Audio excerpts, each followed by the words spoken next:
of a game. And that's what we know. When you're taking on a top team, they will still give you chances, but you've got to make the most of those chances. And that was better than a half a chance. You'd need to keep those. That's nearly a lay down. They're the ones that get you in the game early, take the crowd out of it, get everyone feeling good about the big task at hand. And conversely, can suck the energy out if you miss. McCartan on return. Stellar opening phase to his season. Sat for the last two. Grundy and Curnow to contest down the line. Well enough dealt with by the Pies. DeGoey and Howe link up. Josh Dacos busy as ever. DeGoey, terrific couple of games. He's flirted hard with the boundary there. Kept it in. Nice work. Side bottom. A couple of lean weeks for the veteran. Kick was. That was amazing. DeGoey Quainer on the wraparound to provide the run and set them up in the west direction. He's been paid the mark. Charlie West. It's a good way to return to senior footy, having had only the one taste of it so far. Good mark, wasn't it? Just held his opponent out here and just held him under the ball, protect the drop zone, and then two grabs. And now this is a tough shot, Jace, but these are the ones you sort of got to convert. Get the team up. You've owned the ball in the first couple of minutes. 4 in the VFL last week to tune up for this. Charlie West with a tougher shot as there is. He gave it a great ride and got it there. What a fantastic start. Just his second game for the club, and he does what Lachie Schultz was unable to do, give them the start that they needed and that they probably deserved. They've had great moments early on. Winning that first centre clearance gives you the territory. And have a look at this banana that just tracks that boundary line without actually going outside of it. Hits still side bottom. He comes back inside. And then it's just a matter of, all right, how can we build up? The hand pass, the run from behind. And then at least you isolate a one-on-one contest. You're not normally kicking to a second gamer like that when you go deep forward. But one-on-one is all a forward can ask for in that attacking 50 zone. Ironically, pre-game, that's where all the Collingwood players were taking their shots. Mostly kicking barrels, mind you, but that one went straight as a drop punt. Got injured in his debut game after kicking that goal last year, so he's had to wait for his second opportunity. Made the most of it. A bit of a fend from Heaney, but he lost his footing, so he lost his power. And Collingwood win it back. The Dacoses get it to half forward to DeGoey. He's looking to draw a 50. Instead, the umpire said play on. He does into the pocket. Edwards was there, safety first. So it looks like at the moment he hasn't been in at the centre ball-ups, James Jordan, but he looks to be taking care of Nick Dacos after play settles after the clearance. Yeah, so tends to start at half forward and run straight in. He's got him at this stoppage now. And his opponent the last two times they've met, he picked up the 3. Brownlow votes last time with 34 disposals. Grundy fought for front position and used it with a big, fierce fist. Rounded up by Dacos. Blakey and the cut and thrust. It just decides to sit right on the line. He's kept in and can be well dealt with now by the Swans defence. Sarong also returning, but his kick not strong enough. Side bottom, steps in and takes the mark for the Magpies. As we see, protect the corridor. Just compressing in the defence of Collingwood. Hard to find a target, so give them a chance to leap in the square. McStay presents, knocked away. Fresh airy from Schultz. Elliott into a dead end. They got him. He's given a long time. Not knocked off holding the ball. Sydney will be able to bring it out.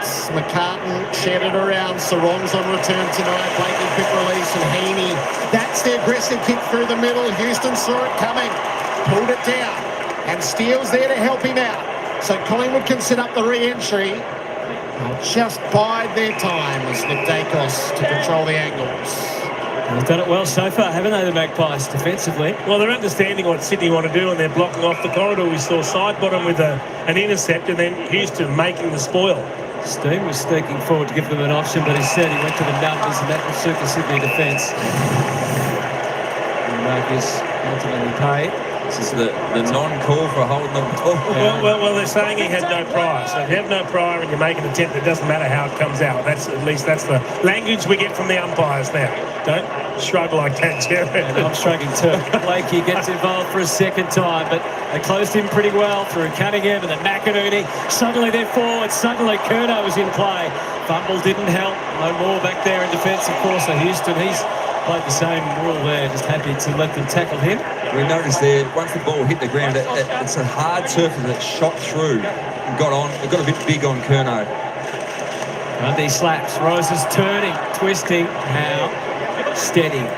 Back to the wing. They let it bounce. Bypassed McStay. He had Elliott, who looked like he was going to go back, but now it's all forward. They march on. McCreary tries to put it in space. And Buller, who is an ex-Sydney Swan, will be having extra nerves here tonight. He's very well defended that time by Blake. He can defend. It was a beautiful kick from McCreary, running at full speed. Probably could have taken that one. As to our good friends, they had a good chat out there on the ground before the game. We were playing the last 9 games of last year. The buy-in from the Pies is absolute. They know it's a stiff task here in Sydney. Grundy gets after the ground ball after the initial ruck contest. Mills and Edwards, Cunningham got out of a tight spot. Needs some support out down the line. They're not terribly well set. Want to put it down, but side bottom's there, back inside. Oh, good piece of work across the front. That is a brave mark and lots of contacts. Melican in harm's way. And this will be another test for Collingwood's defence here. Got hit very hard there. Can they make the Sydney Swans go long down the line and stop this run through the corridor? Wide and short initially. This is a win so far. Carton to Mills. Cunningham does give him that run. Back in defence tonight, playing on Schultz. It's down the field. That's a cheeky, isn't it? Well, that'd be frustrating for the coaching staff for Collingwood. You're doing so well. You're forcing the long kick down the line.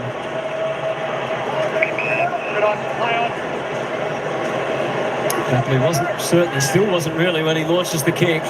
Grundy and Steen, joined by a Marty. Launched over the top of the pack, doesn't bring it down. And now the numbers there in multiples to clog things up. And Marty, his play does go on. Lloyd fashioned the handballing as far as Frampton. There was a bit of pass-the-parcel stuff there. And not sure it was great to get it and take your turn. Dacos was as much composure as he could show. Tried to find his brother. They force it out. And the Collingwood players like that. And so the Swans, as tempers just start to fray ever so slightly early days. Well, Tom Papley was involved. You've got to expect some sort of emotion, haven't you? Of course. Love his competitiveness. Let's get the blood pumping. Grundy, soft drop. Papley trying to get into the game. Coughs it up. A throw. They're on defensively, Collingwood. They've got plenty of energy, whether with the ball or that flick to transition into defence. So they're getting a stack of it. Averaging 28. Long and wide. And McCartan with a decisive fist. Kate McRae's yet to coach a win here at the SCG. A couple of narrow losses, most memorably the preliminary final by 1 point. What a game that was. Had a game shot to bits in 2024 and somehow managed to lose it right at the end. Steen wins a ruck free kick. Good start, 8-3, the inside 50s, controlling territory. They did that against Geelong last week, but didn't get benefit on the scoreboard. And did the right thing, handed it to the runner, Quaynor in the west direction. It bubbles around. Elliott tried to create the play. McInerney was having none of that. Nice good hands. Blakey the look away to Lloyd. Here's the forward hand pass. Papley, just keep it going. Rose out swooping through. Papley kept on going. Houston had him. Stopped him in his tracks. Amati suffered the same fate. It's got to be one right at the core now. Rose is overwhelmed by the pressure. Love the tackling from Collingwood. They are just frenetic with the pressure that they're putting on. And if the first tackle's broken, there's another rush in to double up. That is brilliant. Set a standard on holding the ball. Which one? I don't know. Well, exactly. I'm sure it's a standard they can keep to, really. Alan been in and out of this team regularly. 203, the early pressure mark for Collingwood. Elite. Stay came off nicely off McCartan and he holds the mark. It wasn't easy, as you saw. It took a bit to complete. Driving ball to half forward. West to attention at the back. The juggling effort. Melican. Handball was good as he fell. Sarong needed someone to link up with, and that someone was Warner. Took a bounce even when he didn't need to, and then he had to fight and fight hard. Surely he's done. He is. They take it quickly. It's in the hands of Dacos, who delivers. And Schultz this time. will have a chance to redeem himself. This is spectacular planning, Lynchy, what they're doing at the moment. So there you see Chad Warner breaks off half-back. He wants to bounce and link up. But look at the pressure. It's too good. Jack Crisp, he has assistance coming in. And then it's not enough that they've turned it over. They go, bang, let's move the ball quickly. The boys spoke pre-game how Collingwood are moving it a lot quicker this year. And they have the right man kicking it inside 50. He has to kick this. Has to kick it. Yeah. 9-6 in 9 games so far this year. He missed the one on the run. He wasn't going to do that again. Some return for Collingwood's dominance early. They have the first 2 goals, and maybe this game is quite going to work out the way we thought. Exceedingly good. Defensive pressure is first class. Just the reaction time to protect the corridor, and again, we see here, and this is the challenge when you play the Sydney Swans, through the corridor off halfback. How often do we see the overlap run with handball through here? But there was a compression of the Magpies defenders came in, and Warner had nowhere to go and just did a lace-out work. You just felt they needed that. They deserved to be 13-0 up. Because you know you can get hurt very quickly against the Sydney Swans. He couldn't have drawn a better start, Craig McRae. 11-4, the inside 52 goals to no score. Dominating the clearances 5-2, and they've won both centre ball-ups at the moment. The challenge is on. Steen knocked it down to Warner. Grundy out the front. Sheldrick tried to release and did. Rowbottom bangs it forward, gives them a look. Franklin was set. Muddy ran interference once and twice. It threatens for McInerney. Good work, Anderson, just breaking through to knock it over.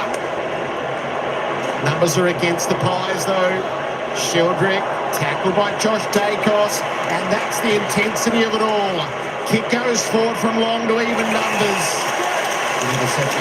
Jordan is the marksman for Nick Dacos right now. He gets the Swans moving. He's the Nick forward for the moment. And it's the Swans that are going forward, employing the hands. Wicks back to Jordan, and then McCartan on Melican. Neither was quite sure. A kick from McCartan down the line. Roses and Frampton is the big figure. Marnie didn't want to overcommit. Steen hits the turf. Backward handball to Parker. He looks to paddle his way through. Got help from Anderson. Russell forward to Rowbottom, and then to Wicks. It's all in a hurry. No means of control. That suits the defenders. Well done, Warner, though, to keep it away from Maynard and keep it alive. Back to McInerney. He's having a stellar year, but that is by no means a stellar kick. Lucky to score Sydney's first behind. They've just taken time away from the Swans. They haven't got a second to think. As soon as they win possession, they're under siege. Even that kick from McInerney, the frontal pressure come on, made him shank the kick. Houston, that's a rifle shot for Steen. Oh, they're out here. So forward of the play they go to set up, pull up. Hayes is running hard, comes back inboard to Anderson.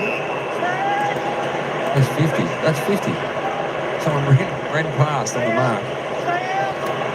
Couldn't move it as quickly as maybe they would have liked. What's happened here? It's 50 now. Finally.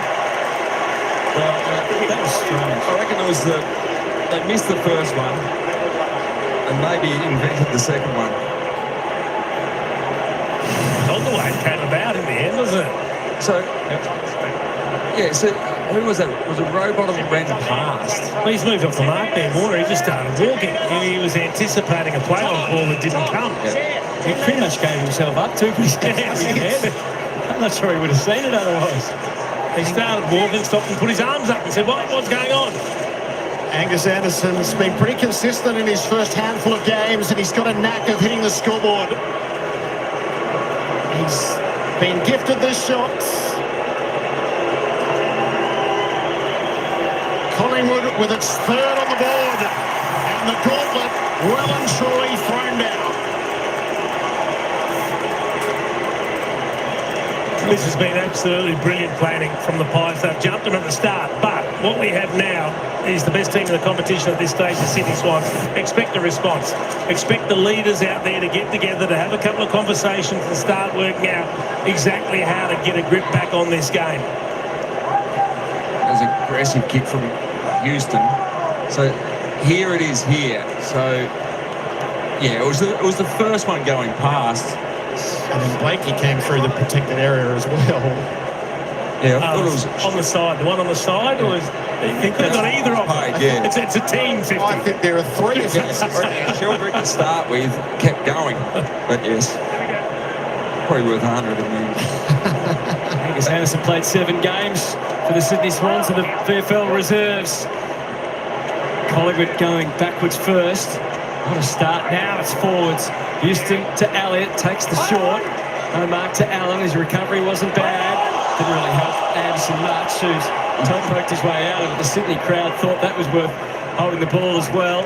Buller heaves it up and shoots again. Hard little nuggety body to get around. So this is a massive kick right now. If he can go back and kick this, that's enormous scoreboard pressure on the Swans. That puts doubt in the back of their minds. They've been jumped, and all of a sudden they're going, hey, hang on a minute, we can't turn this around. Quick handoff to Maynard. Flowing kick. I'm not sure it was the percentage play. Really. I hate when they go outside. It's a wide enough kick as it is. If you've got someone running inboard, time. But to a left footer as well. On the boundary. And he's a goal kicker who's got the ball to start with. I think And that's where it comes back on. Yeah, it comes back on you. Take the shot. I think we can agree. Sarong honoured the run of Wicks, tied up on the boundary. The line.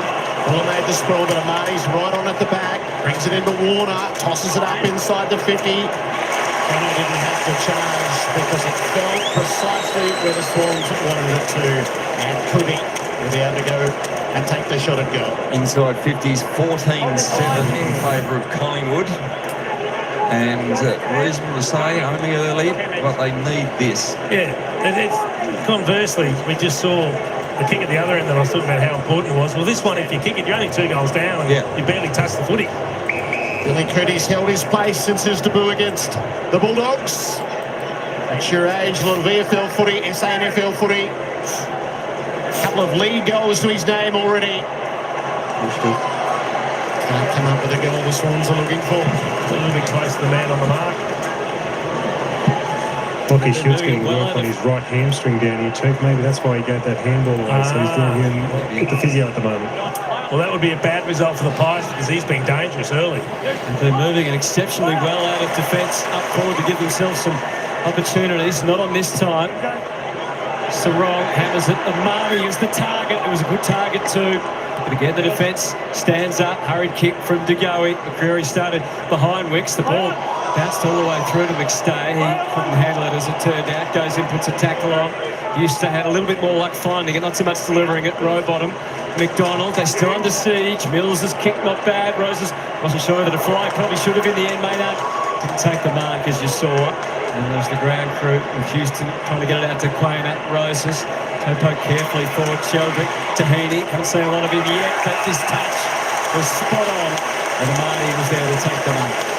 Another example there, Jace, where we see players nervous around the boundary line with it deliberately out of bounds. I think didn't want to go near it, did he? No, it did not. So it stays in play, and then it fumbles around the boundary line, and then all of a sudden, so here, didn't want to take it over, didn't want to risk giving a free kick away, didn't want to have last touch out of bounds, ends up a mark inside forward 50 and a shot. 21 goals, 10 for the season, only goalless once so far this year. Joel Amati. They need another set of goalposts at the moment, the Swans. Well, a stabby kick, that one. Just poked at it. Looked anxious with that one. Houston gets it going. De Goey's ticking into double figures on that kick, so he's dominating the early exchanges. Steele is there. There's the outlets. Minor fast moving for Collingwood on this occasion, so long down the line. West cleared the way. He's having an influence. Crisp on the flyby. Wrong foot at the maul. Pumps it in deep. Nick Dacos the deepest target, and he's after the ground ball. The Orton put it past him. In fact, he nearly put it down. Mastery from Nick Dacos. He's the sort of player that makes you want to go and watch the footy, isn't he? Oh, yeah. And I was just about to say, these long kicks in the air aren't to his favour. And he's getting a little bit lost looking for it. But as soon as it hit the ground, it's a completely different kettle of fish. He went bang, see you later to everybody. Turned onto his left foot at speed and was still good enough to thread it. So that kick wasn't to his advantage at all. I was about to say exactly the same thing. You'd be better off kicking along the ground. Yeah. Just kick along the ground. In the end, James Jordan did it for him, got the ball to ground, and have a look at the little master. Oh, they've threatened to do this a bit, haven't they? But it looks like tonight it is going to be a significant part of the plan. He's playing him forward. Yep. But it's also one of those nights where things are working for them. So it's a great strategy to do, but does it always pay off? No. Right now you've got immediate benefit from it, so it puts pressure again on the Swans. Grundy prevails, and they do go forward. Sheldrick, Marty thought he worked out where it was going to drop. He wrestled in hard. Scrap goes on. McDonald popping it from Maynard. So Sydney have been able to get the ball forward, haven't they? But Collingwood have held up. Yeah, the back six has done well. Defensively all over the ground, the back six has been good though. Michael couldn't get a clear path through. Anderson in that tricky situation where he was right on the line. Everyone's nervous. Yeah, someone else to come along. Classical. We've seen that the last few years with the goal line. Yeah. Now it's coming out to the boundary line as well. Collingwood defence have been helped mightily by the Swans' inaccuracy thus far. Warner, Heaney, Packley, they're all in attendance. Make any defence nervous. Quain up to side bottom, their most experienced player. 80-odd games now tonight in the absence of Pendlebury. Well hunted by Hayes. Oh, Howe's kick decidedly dodgy off the boot. That remains so. Lasso is the order of the night. Good news, Hutto. Schultz is back up and running. Didn't spend a lot of time with the physio, but he's running around. Lloyd in his 281st game, right to full forward, and Marty reaches up. It's about the Crummers, and Heaney looking to match the beat of Nick Dacos at the other end. Almost. Pretty made the body work with the Pines, with the wherewithal. They are defending stoutly. Curnow off for a spell at the moment, so Jeremy Howe rolls over onto Amati, and then Frampton moves on to Logan McDonald, who comes on. One time, as you saw, since the Pies have experienced success here at the SCG, as close as they've come. What a start. 4 goals unanswered to the wing. Wick steps in front at the right time. McCreary, Heaney. Sheldrick was the main blockage for Heaney. He still found a way out. He probably gives it back to McStay. He just dropped it. We saw a few drops, unusual drops last night. As well. A bit of Quainer. He had run, and he does use it. It was Elliott providing. To go, he knew that he could sidestep Warner, and he showed us all. Tucks the kick into the pocket, and he found Nick Dacos. Whether it was designed for him or West, look, it was probably designed for him. Now, this is the spot all the Collingwood players were kicking little check sides, drop punts inside out barrels. That's the last kick before you walk in, Lynchy. Yep, that's right. They were all kicking some unbelievable goals from this very spot, so he's well versed from this position. He's kicked a beautiful goal already, as we saw. His usual preparation to make it 5 goals unanswered in the opening term. Can he do it?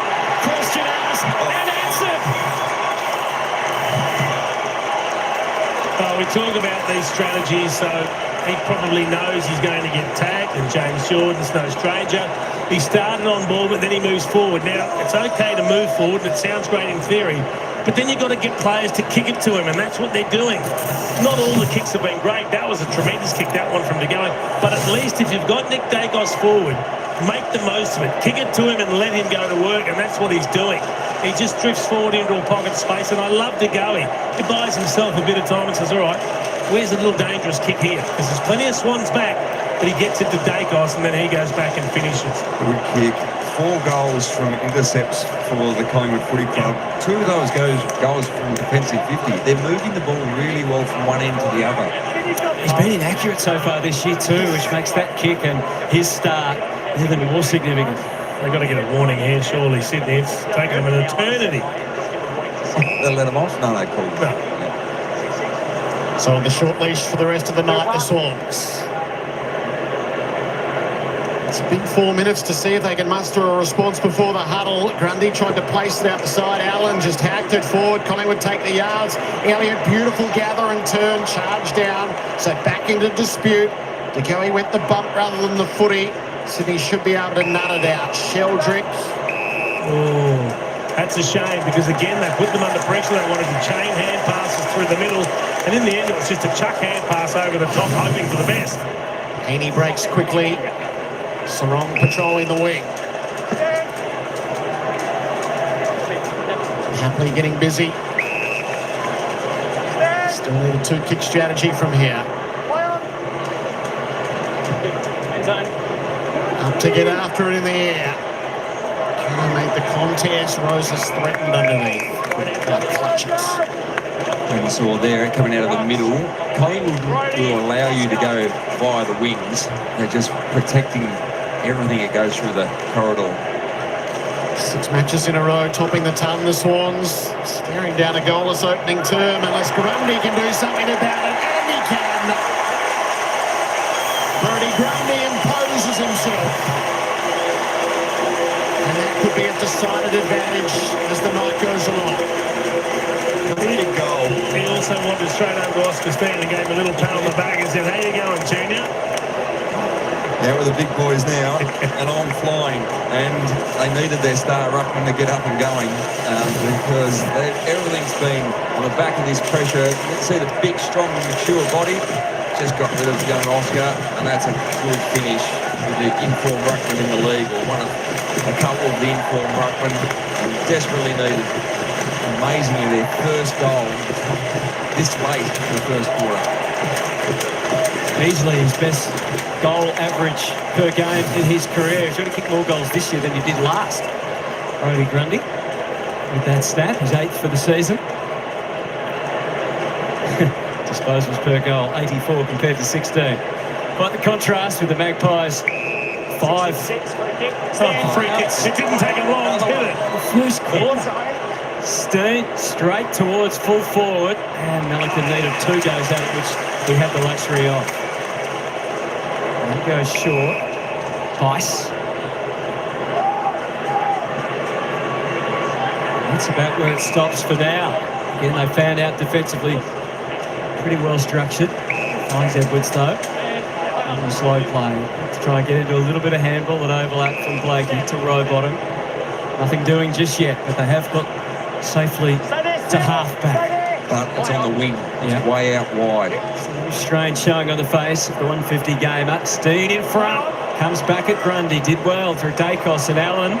Rowbottom going forward until he ran into a roadblock, but he was taken high. Moves it on.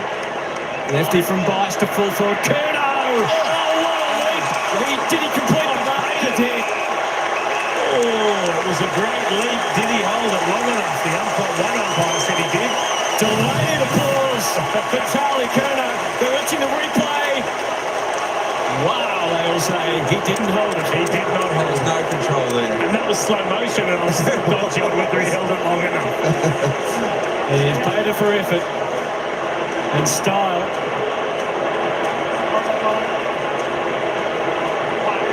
But they can't take it off him now. That's because the umpire that paid it was behind him, so he couldn't see how quickly it came out of the hands. The umpire that was in front was prepared to let play go on. You can't be guessing. No. How brilliant kick, not for the first time out of full-back. Anderson worked it around. Nick Dacos got it going. Just the attack of the fumbles and it might come back with interest. Sheldrick had to go off the deck, but Frampton still set up for the switch here. And from a Collingwood defensive point of view, I'll be shutting it down now. Let's get to quarter time. Billy's learned to play within his limitations. Houston, Schultz, I beg your pardon, who's come off and had a little bit of work done. Back into the fray. Elliott's his target down the line. He likes to rise. Blakey with the spoil. Anderson. Forward motion. West and Chris combined. And Elliott again. Having a look at the targets deep. McCreery. Almost. Bice hacked it away. Big round ball to be won. McInerney's got support out the back. Long sticks the tackle on Rowbottom. Wicks from the last line. Just hang it and hope. Parker wins it back. Side bottom runs out of space. Well, haven't let up. The pressure's been relentless. This is just a belly of the ball. Well done by Nick Dacos too. Not to pick, and get them all from the loose change menu. Ba-da-ba-ba. Big 37 seconds left in this opening term. Collingwood really setting the bar high early. Quick kick from Heaney. He's going to come back one way or the other. Everything is a win for Collingwood at the moment. This is just total commitment from all players to the plan at hand. Get in the face, put pressure on, don't allow the hand pass change, and then we go back the other way and attack. They get one last decent shot at it. He goes long and high to where the numbers formulate in the pocket. West and 4 should the Swans. Dive on it, no, came out. Got him. Trying to poke it out of there. Wicks prepared to take the rush kick. Very remarkable. It turns out it's a teammate.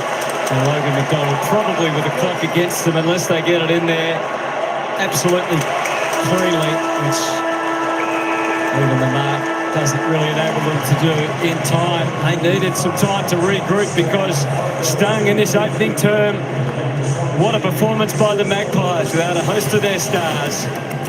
They have a 22-point lead. Tomorrow, of course, the footy continues.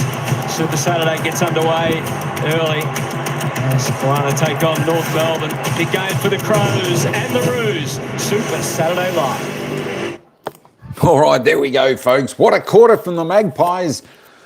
Quarter time here at the SCG, and it's the Pies 5-2-32 leading the Sydney Swans 1-4-10. 22 points a margin in Music Cats King. I tell you what, this is the best. Make no doubt about it. This is the best I've seen Collingwood play for about 2 years in this game right now in this opening term. I tell you what, they are on. They are on. Look, I can't find a best player for Collingwood because I think the whole team is just exceptional. I think what they're doing extremely well. Their pressure is enormous in that opening term.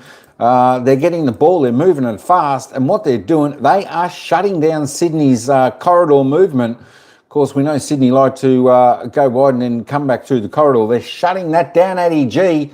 And thank you very much. $6 about the Magpies. I'm on at $6 at EG.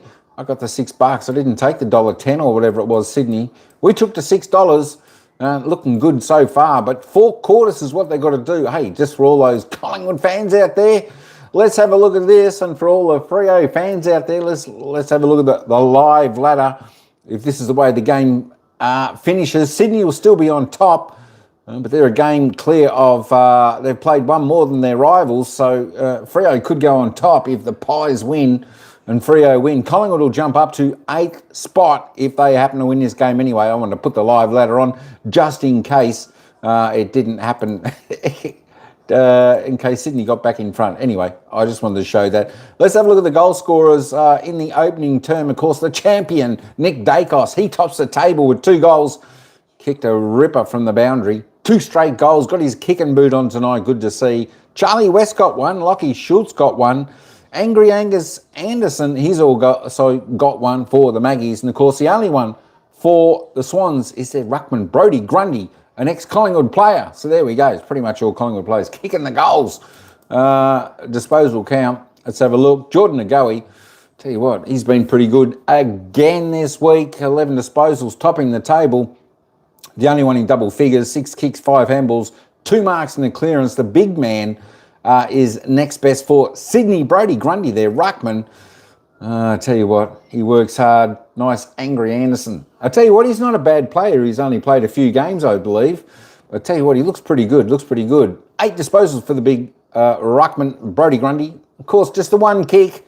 That resulted in the goal from boundary throw-in. 7 handballs. He's had 6 hit-outs and a couple of clearances. Nick Dacos spent a little bit of time down forward, just a little bit. 8 disposals, 4 and 4. Couple of goals. Well done, Nick. Sam Wicks, Sarong, Rowbottom, and Mills with McInerney all on 7 with Isaac Heaney for the Swans. Dan Houston on 7 disposals also with Jamie Elliott up there in the midfield a little bit there, which was good to see. Oscar Steen, not too bad opening term, 6 disposals, 2 and 4. 4 hit-outs and a couple of clearances for him. Look, they're all going pretty well. They're all going. Actually, I tell you what, still side bottom. He's only had 4 disposals, but I tell you what, he's used the ball really well. 3 kicks and a handball, couple of marks, but he's done really well so far. There we go, Angry Andy Anderson, 4 touches. Let's go down the board a little bit. Chad Warner, just the 2 disposals, 1 and 1. Nice to keep him quiet. Let's get that focused. All right, there we go. Charlie Curnow, 2 kicks, 2 disposals, 1 kick and a handball. There we go. Try and get that stopping. Just looking at the disposal count. The Swans by 7. Inside 50s. There we go. 14 to the Swans for 5 scoring shots. Only 1 goal out of the 14 entries. The Magpies, 20 inside forward 50s for 7 scoring shots, but they've been able to kick a goal for every 4 entries going in. So the disposal efficiency is pretty good for the Pies. 78. 76 for the Swans, so both going all right. A low free kick count. 4 to 5. Magpies +1 there. The clearances, the Pies by 2, and that comes in the centre clearances. They did really well early on. They got the first couple centre clearances. There we go. Just want to have a look. Contested possession. It's going to be a really well contested game. I just want to drop down there and have a look at the defensive bits. 3 to 4 marks inside forward 50. Both teams finding their man. Just looking at 34. The Magpies going all right on the opening term. When this loads back up, my gosh, why does it do that? 17 tackles in the opening quarter, which is pretty good. That sits them above their season average. Sydney Swans can't quite get there yet. Anyway, let's get back to the action. I'll take you back down to the ground for the bounce of the ball for the second quarter. Go Pies. Hey, Taddy. It's the Pies by 22. He's watching on with his Sydney Swans with a few concerns. Yeah, he'd be nervous, then he'd be nervous. As we've said all through that quarter, the defensive pressures from Collingwood has been first class to protect the corridor, allow the ball to go outside, but their reaction time to go from offence to defence and then score off intercept. They've scored 4 goals from the defensive half. You probably don't want to exist totally from defensive half, but geez, they're moving the ball well once they get it back. And then matching with the clearance and contested position. We saw that during the week how poor they've been in that area. So that's a tick as well for the opening team. Next first couple of minutes is going to be really important for both teams. Can Collingwood keep the momentum going? It's a stacked matchup, isn't it, in the centre square there. Nick Dacos, Isaac Heaney. Heaney's won the Goodside Lachlan medal 3 times. And he's got a move to lift the Swans immediately. McInerney, Bice gives a little bit of ground. Wicks. Grundy's followed it down, but the kick's a bit too deep for him, and it's sat perfectly for Houston to take the intercept mark. Again, that was a rush kick long down the line. Perfect. They would have been spoken in the prep meeting. They would have been speaking about that all week. Chad Warner's won the medal twice, only had 2 in the opening term, so he's been a little bit patchy in his form. McStay pries it away. Nick Dacos opens it up the long to go. He had a busy opening term, and he steers the pass perfectly. Elliott got hit hard, but he hangs on. He's a brute, Edwards. He is. He came through really hard. That's a good grab. So these half chances, those things, Jace, that's a good mark under pressure to hang on to it. 13 goals in 9 games. He was goalless last week. So not keeping pace with what he was able to do in a career best season last year. 60 goals, 30. Jamie Elliott with the first shot of this second term. About as difficult as it gets. Gave it a look for a while. It was always drifting. 7 more inside 50s for the Magpies. Return of a 23-point advantage. He tiptoes back into play. Into Edwards. Working by hand to McCartan. They're not really the guys you think would be doing the running and the handballing, and it does sort of abrupt end with Cunningham cornered. Great pressure again from the Magpies. Yep, picked up where they've left off. This is brilliant. Straight up into the face of the player. No time. Steed had his way with Grundy, can you believe? Toppling ball inside 50. Buller trying to tap it on with a bit of finesse. Long, misplaced handball to Blakey. Well done, Schultz, though. Closed it out. Warner was vulnerable after grabbing it. It's all Collingwood in the centre square. Jack Crisp, 272 consecutive games, and he's still setting up teammates superbly. Hayes takes the mark. How good was that? So we saw Nick Blakey just flick a hand pass out because he was under the pump. Chad Warner has to throw it on the boot because he's under the pump. It's a turnover kick. And then they look to go straight back at him and they find a player in space. Despite kicking a couple of goals in that draw against Hawthorn, he found himself out of the team. And Will Hayes has found himself in the forward pocket at the SCG and snapping the ball. It won't quite come back. There's something about that pocket. Everything's going there. Again, can Sydney get out of their back half with this defence that's on? Blakey settles on a kick to McCarthy. It's just a costly miss, isn't it? You continue to build the scoreboard pressure if you kick that. They've got to find a way to kick the next one, the Swans. There's a big switch on here if they go out to the far wing. Edwards was the wide target. He finds him easily enough. So Edwards thumps the footy forward. McDonald set himself for the ride. He'll win the ground ball at the back, and he has support. He didn't use Sarong. He goes himself. He should have used Sarong as the runner. He's got it straight up to Howe. Smart player. Knows when to drop off into that space. Handling things well at the moment in defence, the Magpies. Maynard, hesitance. Just pulled the kick, but the little Maestro able to get there on his knees and swallow up the mark, Dacos. He ignored Maynard, who was floating past with grand plans. Instead, it's out to Howe as they try and pick their way. This time using the boundary. Parker, that'll work, just. And Parker, another back into the team. In and out of the Collingwood team. It's a lot of their youngsters at the moment. 8 players in 20 games or less. He turns it back, and then it's a bit of kick-to-kick action at the moment. How does that play on? Yeah, I don't know, but the dump kicks. That's lack of composure we don't see from Sydney. Parker, Frampton, there's Nick working across half back. Houston got a bit awkward on him. He let it bounce, and now he had to try and find it again. Eventually, the Swans through Bice, and then Heaney, but now Josh Dacos dropped it at his feet. Well done, Grundy. He might have been just clouded a little high there. And he gets to his feet with the footy. Still their lone goal kicker. Move out. Searching for a target, and we'll have to settle for the wide. Chad Warner. Not a factor in the opening term. He's been kicking one hand pass up until this moment. And strangely started on the bench in the first term. He's forward a fair bit last week. 18 disposals and a goal. 11 goals so far this season. Chad looks intent to take his chances from the boundary. He had the goal umpire moving far too early. Quite a few shots from wide, haven't there, so far tonight from both teams? Toughish angles. A little bit of rain falling.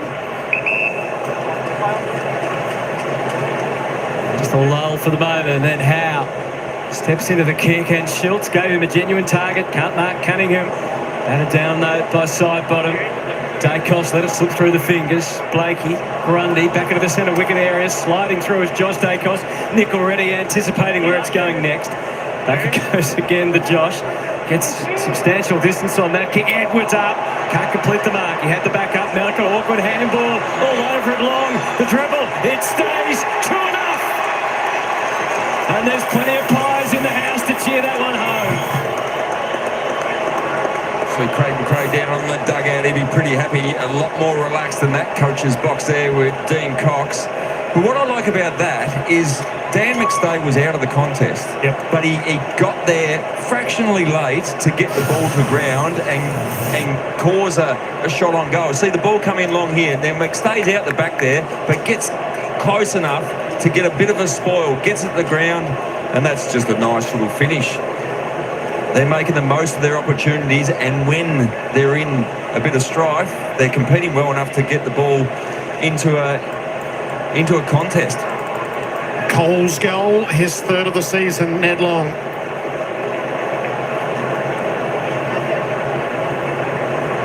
A total buy-in of this Collingwood team, backs against the wall performance early. Well, who's across there? Collingwood. Stan. They both ran across it at each other. I think Brodie went further. It's just the odd moment it can appear a bit farcical. Steen up to full forward. Buller set himself. Hands to it. Couldn't hang on. Jordan got taken high.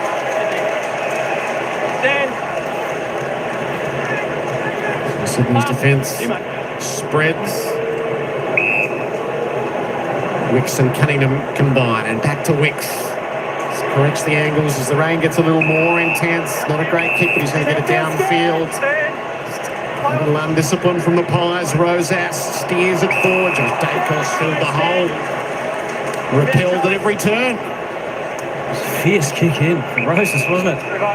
Low and hard, well handled by Josh Dacos, given the conditions which are worsening. High ball, Buller in front, left at it. Cunningham does enough, and he has the backup crew. Wicks, Mills, Rowbottom stands underneath it, backing back Steen.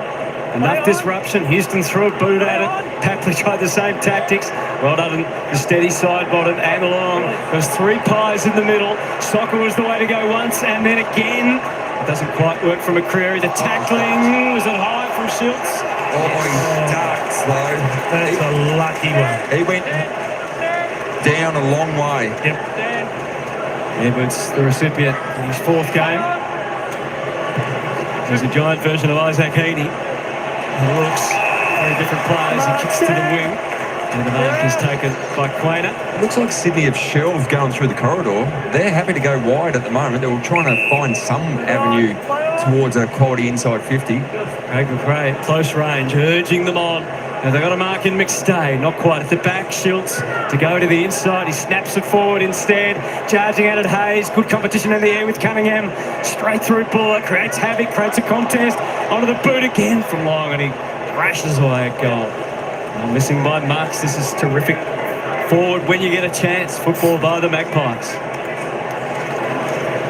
5 goal leaders. Sydney's captain in the back pocket for Wicks. As Cunningham in support. So again, the pair will bring it out of half back. What does it amount to down the line, though? Amati has numbers against Rosas, front and centre. That was classic roving. Centering ball. Side bottom saw it coming. Collingwood just so well set up in the intercept game. McCreary leads up, swatted away from him. Big ground ball to win. McCreary gets back in and after, forges his way past Grundy. Up now to Buller, and he kept on coming. McCreary to Goey. They'll run out of space, but they've got numbers. McStay, McCreary to Goey, back inboard. McStay can't quite find the space to get it to the boot. McInerney into a dead end. Probing away, McCartan didn't quite work. Schultz, long. They just need a kicker here. It's Houston who sets it on the path across the face. You see conditions getting a little bit greasy with the conditions that have come, a little bit of a sprinkle of rain, so all of a sudden handling the ball not as easy. So look to simplify the game style. It's working for Collingwood, isn't it? Because they're getting numbers to the contest, and the ground ball, they're winning. Mills bites. Up to the wing, up to Curnow, gave him a target, took 2 to bring him down. I thought illegally. Had to be. Yeah, one was chopped. Back in the team, a minor ab issue last week for the ex-Blue. Could have played, but quite rightly taking a careful approach, given their position on the ladder right now. Rowbottom. Brody Grundy's pushed forward. That's where he wanted the kick, but it didn't get there. Got to Lloyd all right, but he just couldn't quite hang on. Quainer. There's some hangers on. Hey, Oscar Steen got caught on the mark. So Grundy pushed forward. He had Quainer as an opponent. Was waving his hands looking for the kick, but it didn't get there. Marty's down in the goal square. Curnow paddles back to join him. High ball. There is the Marty. Rose is waiting for the crumbs. They didn't eventuate out the back. So Marty has to follow up himself. He ran straight into Quainer and dropped it over the boundary line. Oscar, Brady. 12th minute of the second term, the Swans just the 1 goal. What might they conjure in the forward 50? Everyone will be awake to Papley and Warner and Heaney, all the threats on the move under Grundy. Not much amount from it initially. Heaney put his head in the hole, spat it out. Warner got it from Papley to a path to goal. Frampton, awkward. Somehow got it through. He's done a bit of self-harm on the way through there. He's hurt himself. He's gone down a couple of times already in the game. Full commitment to try and rush the ball through, wasn't it? Was that defensive aggression that we've seen in the first half here? Just crashes him to Curnow. That's flat on the back. I don't think the head whipped into the ground. It looked like he was able to hold that off the ground. He did land flat on the back. Yeah, he's holding the midriff. It's shaking up the body. Stuffing out of himself. Who's rattling there? Darcy Moore, of course, concussed last week, so no playing tonight. Billy gets up, tries to shake himself off. and might have to come and get a bit of extra medical attention just to be sure. They are defending particularly well, the Pies, and we wondered would they be able to without Darcy Moore, and they're a little bit light on. But it's not just the back 6 or 7. This is whole team defence. Pressure further afield, making the ball coming in. Not as pretty as the Swans forwards would like it to be. I think we can safely resume now. While waiting till he's all the way off the ground. Quater. Target on the kick in, and then he's found Parker without an inch to spare there. He's working the extremities of the ground is Parker, playing out wide along the line to West. Disrupted enough, maybe an arm shot, yes, against Edwards. Kick. A lovely goal earlier. This is his second game. Grandson of Wayne Jackson, the ex-AFL CEO, of course. Kicks to about 30 out. McStay hit it hard. Anderson kicked it and then waits to see which way it'll bounce. Away it goes from behind again. So 13 scores to the Magpies to 7 of Sydney. Again, they continue to move the ball well, the Pies. That's another D50 to forward 50. 8 from 11 now. Their defensive change from D50 have gone inside 50. 47%. That's a big number. Cunningham measures up the pass. It was particularly low. Mills made it safe. Sydney prepared to play wide throughout. Sarong. Just had a little glance at the switch, which is there should he want it, or he balked at it. Jamie Elliott just did enough. And Sarong makes it up down the line instead. Rosas getting himself into it well, and he sent this ball inside 50. Quaynor came up, pinched it from Curnow. Maynard on the way out. What have they got down the line? McStay presenting. Collingwood have the numbers running by. Not the best of hand passes, but they still fight their way through. Josh Dacos puts it wide for Parker. The fluency and real damage lost in the passage of the play, though. Anderson, that's a good touch out into the pocket. Comes to the teeth of goal. West flies. Just dragged an arm over the shoulder. An arm over the shoulder. The other one went for the punch, got the ball to ground. It looked like Parker had a left hand or a left foot. But he used it even though he didn't have it. Some wouldn't buy. It's a full stretch. You can hear the crowd with the warning. Schultz closed. That's a good effect. Side bottom Houston. And as a result of that, stretching mark from West, not to be. From the full, yeah. He got lucky, Riley Bice. He obviously hasn't been paying attention to what's happening. Pressure's been immense. He's dawdling out of defence. Lockie Schultz has chased him down. He turns the kick over. Lucky they didn't get punished. It's a bounce at just the wrong time. Looks like it came off a Collingwood foot though, doesn't it? Yeah, I think it was. So we'll just see here as it goes. Off Jamie Elliott. Yeah, off the outside of the shin, yeah. Throw it in. Got lucky.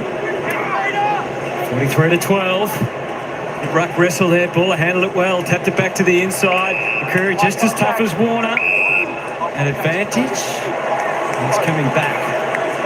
What's that for? Don't know. Maybe some high contact. Neither do the players. McCreary got one high off Warner.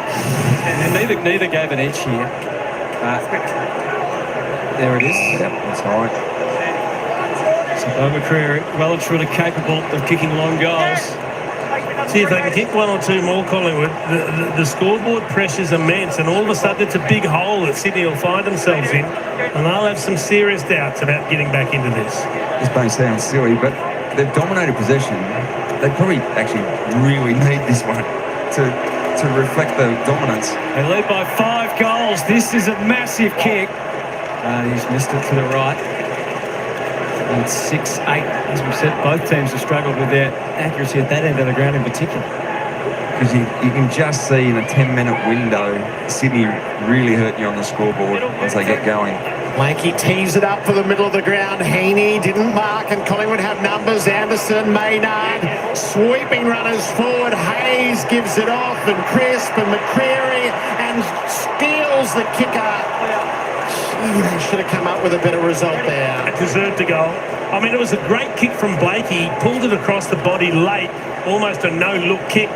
because they identified Heaney in the middle. Heaney drops the mark, and the conditions are a little bit greasy. All of a sudden, Collingwood have the opportunity to punish. The handball chain was good. They just didn't get the finish. I think that was the first time they went into the corridor for the quarter, though. Good change of decision. Found Edwards, who kicks it along the wing. Don not enough to be paid the mark. Let a tap back to Lloyd. Couldn't hurdle his way through. And the Pies get it over and out again. You can see the enthusiasm that's generating with every little 1%, every little effort at the moment. Handball meters gained in the last 10 minutes. It's Collingwood getting the Swans at their own game, their own formula. Good test this for Sydney, isn't it? It's come here in round 10 on a big Friday night at the SCG. Breezy conditions. Allen takes it away through Anderson. Dacos left it behind. Warner feeding it forward. That was an interesting ball drop. I'm sure I've seen that before. Bit of holding. And it's a Sydney free. Just at the top of the goal square. So he's back out there. And it's Curto to have a shot from point blank range. Yeah. And he's going to go around the corner again. And drive it through. And had to come from somewhere. That comes from the beating chest of Charlie Curto. So Jeremy Howe's been doing the job on Charlie Curto, but he's off having a spell. Billy Frampton's the one there, and he just felt that pressure. It was an unusual ball drop from Jake Lloyd. Was it Jake Lloyd, I think, going forward? He was in two minds, and he dropped it with one hand and then the other, and then kicked it with the wrong foot, and no one knew where it was going, but it put Frampton under pressure. All of a sudden, he's one out, goal square. Charlie Curto's got front positions. We look at the Harvey Norton replay, the ball's coming in. You can just see the hand around the head. He had front position, was holding him off. High early, high late, always going to be a free kick. As the rain increases. Yeah. The 1-7 for Collingwood does read large on the screen, doesn't it? 5 behind since their last goal, so they had chances to have a more significant lead than they do.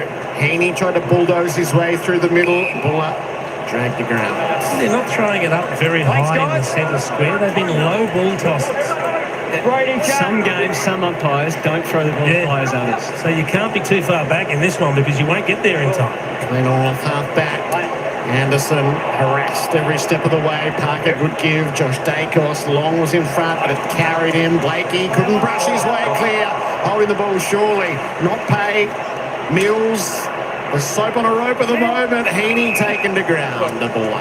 And that makes the 27-point margin a little bit bigger than it actually is because these conditions are hard to score in. Buller's got to do his work against Grundy, who just protects the space, but he missed it on the swipe. Buller took hold of him, though. Grundy, stand. Straight to him. Stand there. Yeah. That's where the absence of Darcy Cameron, of course, could hurt them. Buller doing the backup ruck work against Grundy. Clearing kick Mills. Careful from Sarong back to Warner. He's trying his hardest to get into the game. Sydney are trying to open the defence up by stretching the defence wide out onto the wings. Took off without necessarily having a plan. He put out lever as Warner. Jordan did well to recover. Left it behind though. Oh, there's Warner just slapping it with his left boot. McDonald got to the front okay. As the rain continues to pour down, Houston takes it with him over the line and out of bounds. As you said, Jason, seasonally adjusted 27 points. There's a very handy margin. Sydney have got some territory here. Can they capitalise on it? Curto joining. Grundy, he's the only goal kicker so far for the Swans. Link with 2 for the Maggies. Grundy. Maynard. And he played most of those 177 games with the big ruckman. Thanks, Jack. Brody. So take the territory, lock it in, and see what you can build. Andy versus Buller. Shapes as a mismatch when you're this close to goal. Andy couldn't quite grasp, as you saw. McInerney fed it out. Heaney has lost the handle on the footy. Harassed by Parker all the way to the belt. Sydney would be happy with this, man. They're obviously trying to score, but they're holding the ball in their forward 50. Repeat stoppages, putting the defence of Collingwood under enormous pressure. Grundy has already kicked a goal from a forward 50 stoppage. That was against Steen. This is against Buller. Into the front. They're all over Warner as it arrived. Grundy sticks his own tackle to put it back into dispute. Now Crisp has a chance to clear the area. It becomes an important contest down the line, and out she goes to the next stoppage. It's interesting with Nick Dacos spending time forward again. Wicks is his opponent, and James Jordan just rolls onto Jordan to go in. It's pretty constant, as has Collingwood's pressure been so far here tonight. Undermanned, but they've come with a plan. They're executing it well. Sydney, Cootie versus Parker. Goes a second time, does Will. Soccer forward, Heaney. Back to the superstar. But again, out of bounds on the full. Nothing's easy right now at the SCG. Yeah, if the pressure's not coming from in the face, it's coming from the side or it's coming from behind. They just haven't had time to use the ball as well as they'd like, the Swans. A great chase down there. Force the error from Heaney. Full pressure just under 200 for Collingwood. 170 Sydney. So nothing cute about it. Just take the territory up the line. Maynard hasn't kicked it well though. He's given it straight up. Much to the delight of the locals. Pulled out the ponchos. Grundy searching for a target. Heaney puts that underneath it. Houston with the clearing hand pass. Steele and Allen combine. Up the line to Nick Dacos. McStay was a touched on the way through. McStay will see it the rest of the way over to make it academic. Into the forward half for Collingwood. That's a win itself. As we mentioned coming in, and the weather's played a part. Sydney, the last 6 games, 100 points or more they've scored.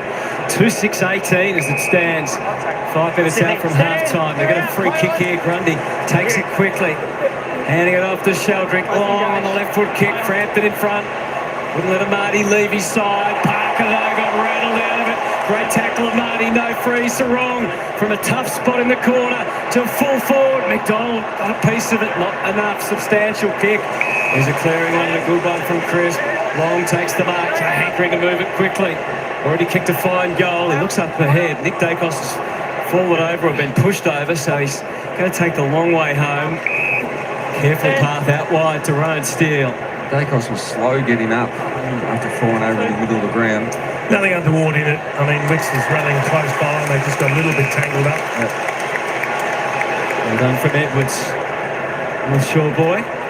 One of his mates, we saw them when he made his debut 3 weeks ago. It made the trip down to Marvel Stadium. Had to wait so long for his debut. He's got to find a way to be more competitive in the ruck, Jack Buller, without giving away free kicks. He's given too many away to Brody Grundy. So Grundy knows how to play him. Out in front of McInerney. He's run out of space, tossed it out in front of himself. It's a big role, that second ruckman, and at the moment, it is completely in Sydney's favour. 1 goal each in this second term, and it's becoming harder all the time. He's given up. Jack Buller, he's just handed over to Ned Long, who's going to go up in the ruck for us. He said, I'm not having any luck here. You go, please. Don't give the free kick away. Grundy planted himself. Lovely tap down to Sheldrick. Slewed off the side of the boot a little, so not the depth in the entry. Houston onto the loose ball. Frampton. He could be aggressive here with the kick. They were pretty well set up ahead. McCartan and West combined. Anderson got it going the Magpies' way. West had the right idea. McCreary committed himself. Still they take a metre at a time. Wicks, locks a fortune into the middle. McInerney can create the play. They're even numbers up ahead. Kicks up near half forward. Drew McDonald out. Crowd like the look of Cootie in the pocket. McDonald less so. And so to the marking contest at the top of the square. Amati in the van. Punched away by Frampton. Parker and Houston get it over the boundary. He was good, Billy Frampton. He had to take 2 tools down back. Houston was standing in front. Amati virtually didn't have an opponent, so he had to leave his own man and go to him then. Really good play, Billy. Testing night for Dean Cox. 12 and 11 in his first season, but he really has taken control. Assistance. Simon Goodwin transformed their ball movement, an 8-1 start to the year, but the challenges were always going to come. I don't think too many expected it would be this from this Collingwood team in particular.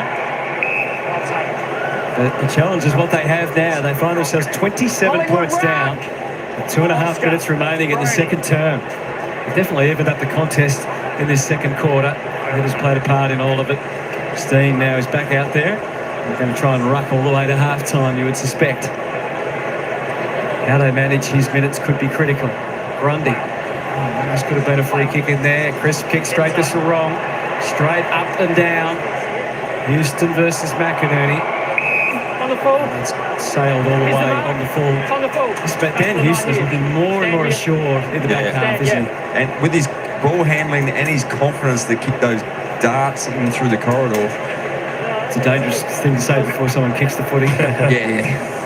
Up to a pack, Steen presented, didn't mark to Goey. He was pretty confident he was going to go long down the line in these conditions now.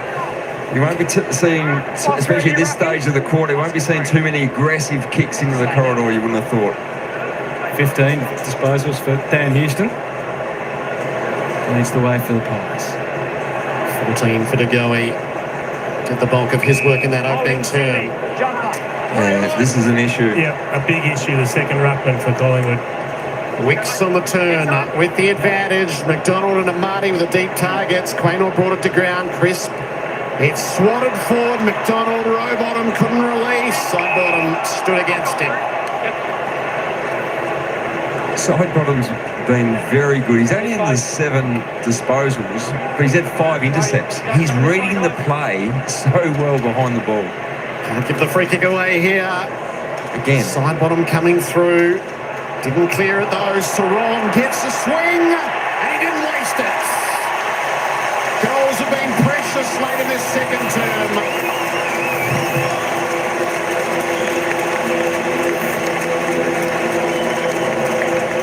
Jace, you can feel they're building Sydney, and this is where the fear at the other end of the ground with missed opportunities for Collingwood on the back of some great work, but just the territory game now in these conditions and the dominance of Grundy is a massive concern. Well read by Sidebottom, but kicks it straight out to Sarong, who finishes much better than they have earlier in this game. Well, they've got Steen back out there, which is a positive for the Pies to at least compete more favourably against Brodie Grundy in the ruck, but they kept giving away free kicks. It's a free clearance, and that gives territory away. And they've kicked the last 2. He's been a bonus, Joe Sarong. Recruit out of Hawthorn. Quick kick forward from Steen. Not enough purchase, so it's a free kick, I think, rather than that. Steen's aggressive with that centre bounce. He just charges into Grundy. Blakey, they're sitting off that free kick, just floats one out to the wing. Nice, back to go, and he also has enough of it. We've got a free. Advantage. Oh, not advantage. It's just a malleable rule. Bice, it's not the only one. Goes short to Grundy. And we've seen this a lot. This the set up wide. Three-quarter kick from Grundy. Was to who, not where. Heaney with the mark. He could. No, he slings it in. And certain everyone was sure that was a mark. Certainly Catley thinks it bounced. To the ground. Steen hands it on. You can hear what the crowd thought about it at full volume. Dacos has kicked it to go. He ends up into the gunner. And he's helped up. What a man Isaac Heaney is. Not just a great player, but a gentleman as well. That's the old one where Hutto used to try and hurt someone, then you pick him up, pretend you didn't do it. Well placed mattress there. Padding was beautifully positioned. Grundy gets it going the Swans' way. Hamlin hand passed up in the air. McInerney swatted around. Blakey's got himself forward, trying to create something late in the term. Josh Dacos absorbed the tackle, so had to get rid of it. Nick squirted the kick out. Off the ground, Blakey was a good thought. Awkward angles for Frampton. Maynard on the tidy up. Working hard for him as Steele can take the mark. It stays trapped in Sydney territory. Intensity's gone up here. So close to half-time. 23 seconds. Look at the pressure in the last 10 minutes. That's through the roof. It's not sustainable pressure, but the conditions plays a part in that. It's tight. It's tough. It's critical. Clean possessions down the line from Tagoe, and well done, Edwards got the better of Puller, who's still trying to get his breath back from having to do all the ruck work. Very much territory game. Sydney's 17 inside 50s to Collingwood 13.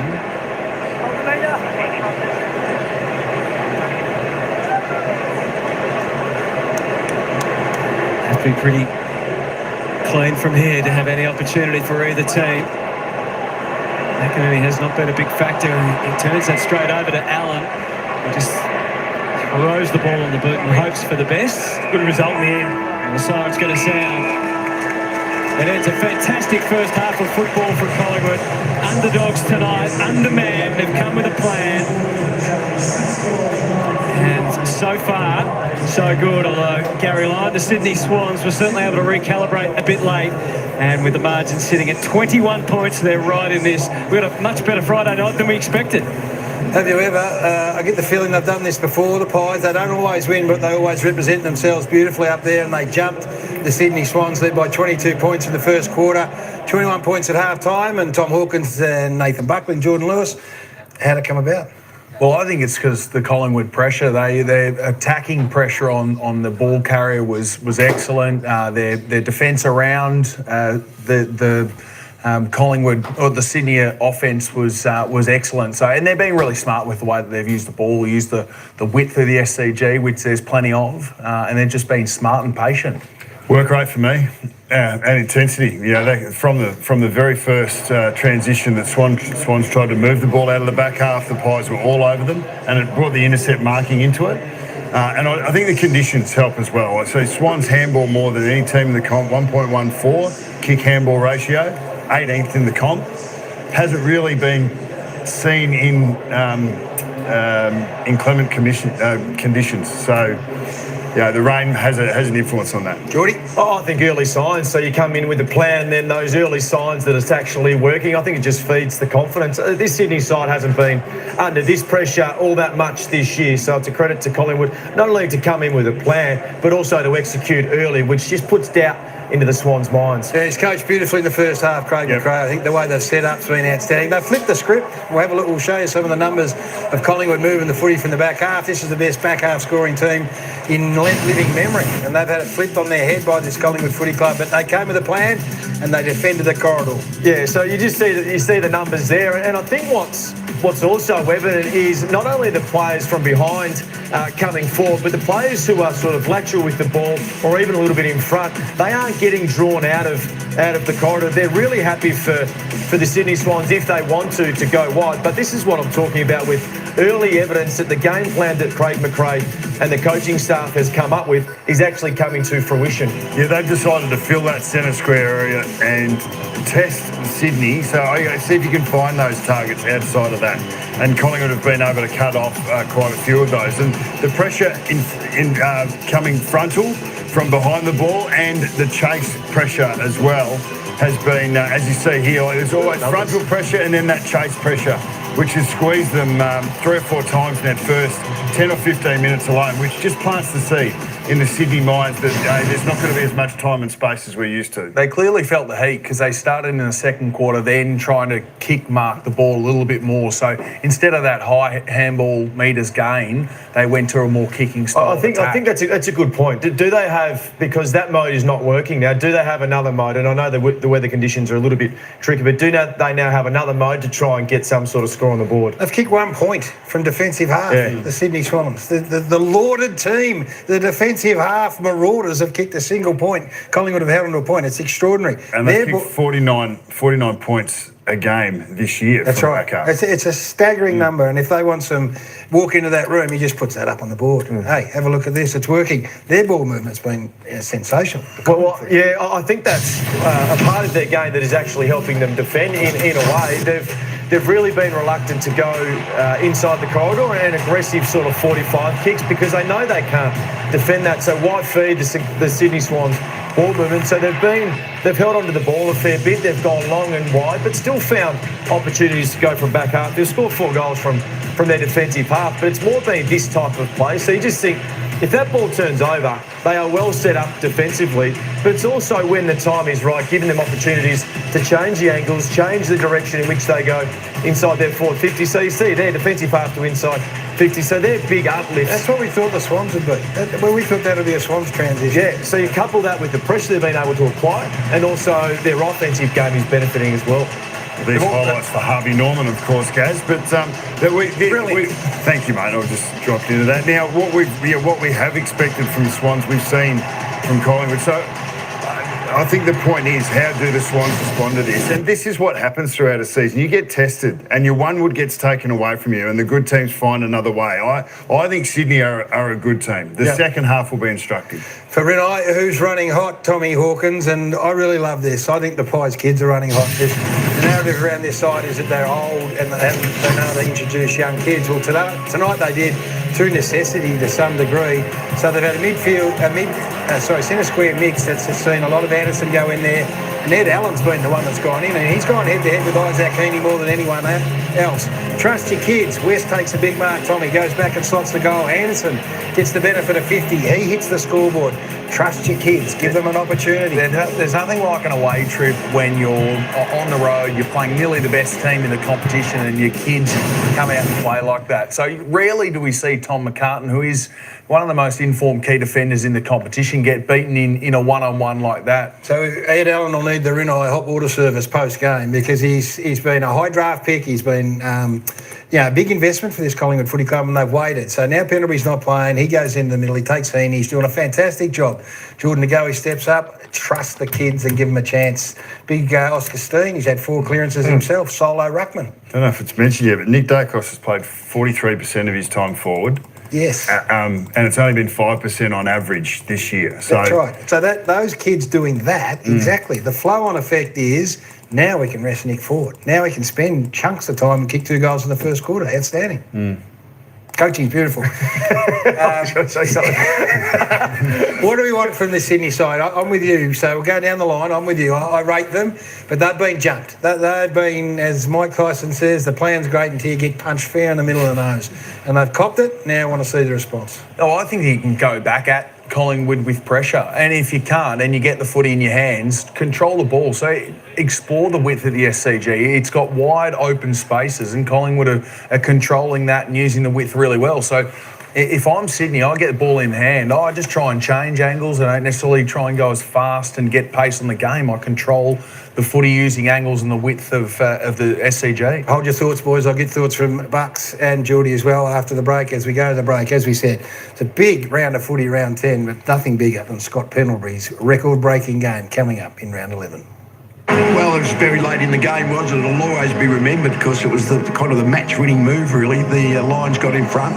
Then a centre bounce, no surprise that Scott Pendlebury's in there and is able to work out how are we going to try and set up for this. Nick's heading to the half-forward flank, and Scott lassos him and says, well, mate, you want to be here for this. He knew that we needed Nick in there, maybe not someone else. Scott was so calm. I remember him looking over at the bench and going, boys, we've got heaps of time, we've got 5 minutes, we don't need any Hail Mary plays, anything amazing, let's stick to our processes. And yeah, as I said, we looked to him so much in those situations. In that centre bounce, it was just Guns doing what Guns needed to do at the time, and the end result is a flag.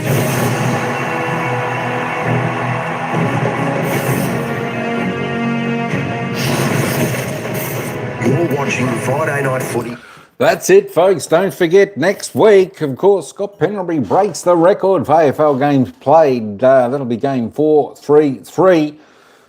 I'll show you there. MCG against the West Coast Eagles. But here at the SCG, it's the Magpies 6-9, 45-21 point leaders over Sydney Swans 3-6-24.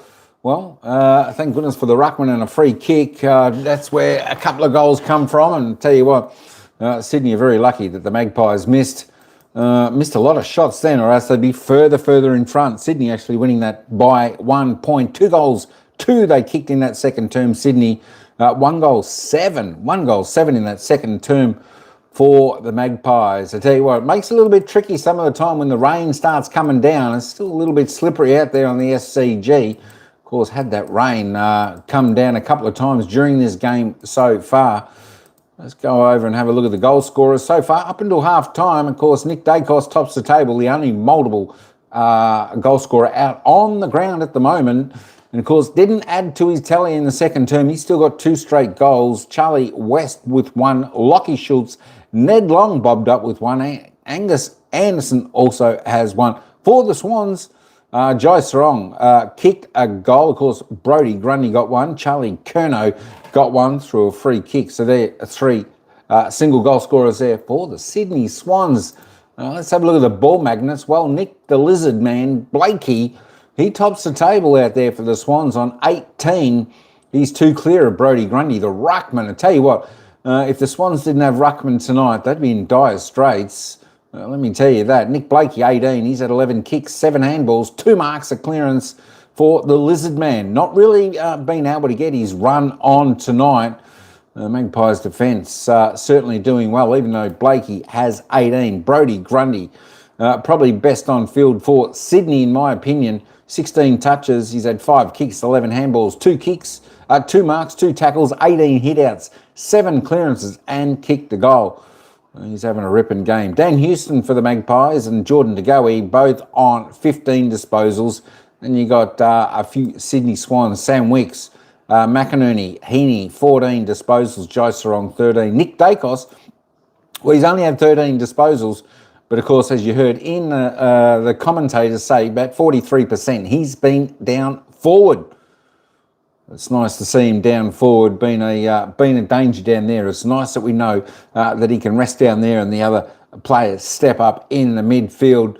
6 kicks, 7 handballs, 3 marks, 2 goals for Nick. There we go. His brother Josh, 12 disposals, looking all right out there. He's had a clearance. Chad Warner, tell you what, he's trying to get some run, but he's been well held as well. Just 10 touches for the Chad, 3 clearances. And as we just roll on down, actually, we'll come back to the stats in just a moment. I think the commentators are going to say something. No, we'll go back to the stats in just a minute. Let's keep on going down. I'll tell you what, one player that is a little bit below his game tonight, I think that's Braden Maynard for Collingwood. I think he certainly has a fair bit to offer in this second half. Well, let's hope so for the Collingwood fans out there. Jamie Elliott, not hit the scoreboard yet. Looking forward to that if he can. Let's keep on rolling down. Bo McCreary, just a 7. Lockie Schultz, 7 as well. Just see what the commentators are rapping on about. In the newsroom, Ralphie, as I said. They're just going on about the newsroom. That's all right. We'll continue on with some of these stats, folks, as we all love those. There we go. William Edwards there for the Swans and Sheldrick, both on 7 touches up until half-time. Jack Crisp on 7 with Charlie West on 6. We keep rolling down there. Don Papley, actually, the little live wire for the Swans, the pocket rocket. I tell you what, it's good to keep him quiet because he gets the crowd involved, that's for sure. And his players, he certainly brings a little bit of heat. But tonight, well held, just 5 touches, just 2 kicks for Papley, 3 handballs and 1 mark. That is it. A little bit the same with Daniel McStay for the Pies. He's only had the 5 touches as well, 2 kicks, 3 handballs. So a few quiet ones down there. Charlie Curnow, well, he's only had the 4 touches, 3 kicks. Of course, and he's kicked 1 goal, but that came from a free kick. There we go. Of course, Jack Buller. I'll tell you what, there's another one for the Pies who had a ripping game last week. Just the 3 touches for Jack Buller, only 2 kicks and a handball yet to hit the scoreboard. So hopefully we'll see that happens. Joel Amati being well held out there today. Also the forward there for Sydney. Just looking at disposal count, there we go. It's only 6 the difference. Sydney Swans plus 6.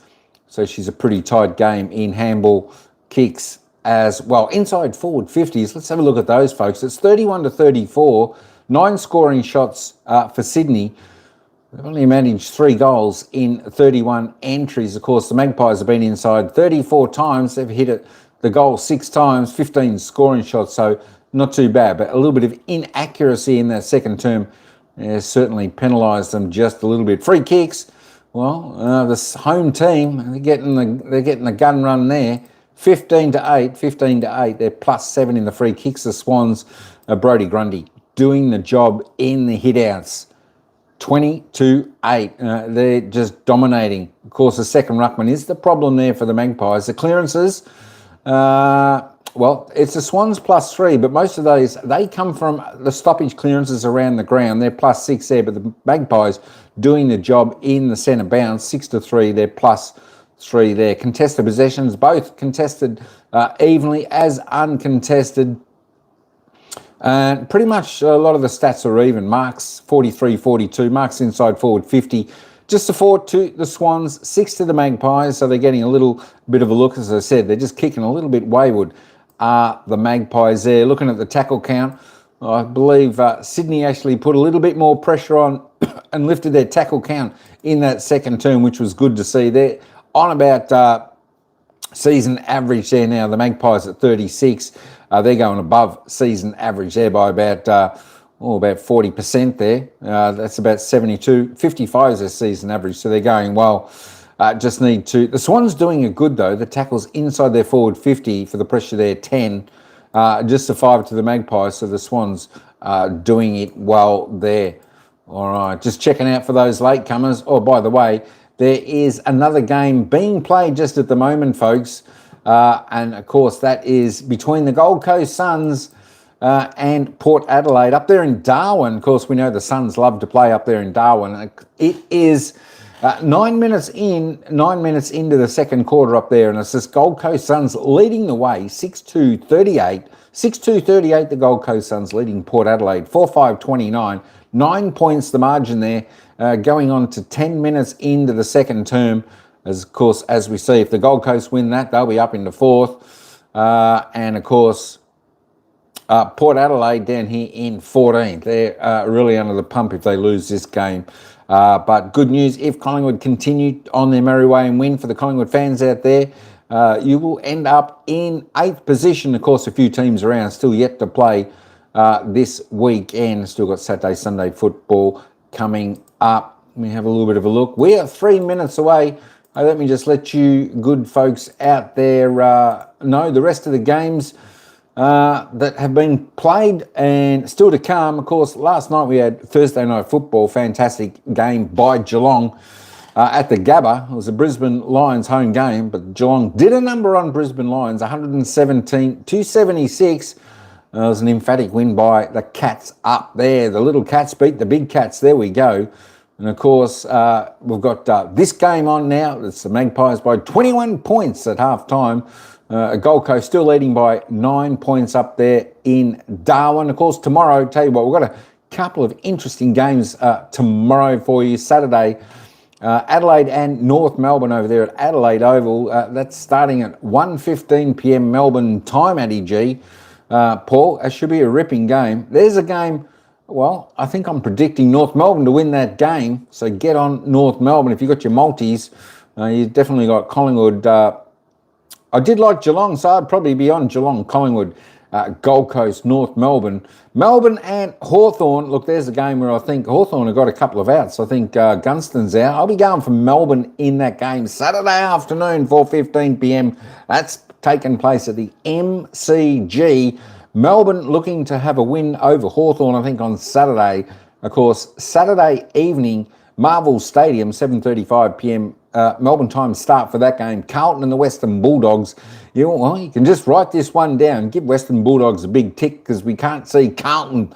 I don't know if Carlton will ever win another game this season. That's just how bad they go. But you just never know. Look, it's a little bit like tonight's game where everyone thought Sydney Swans were just going to take it to the Magpies, run away.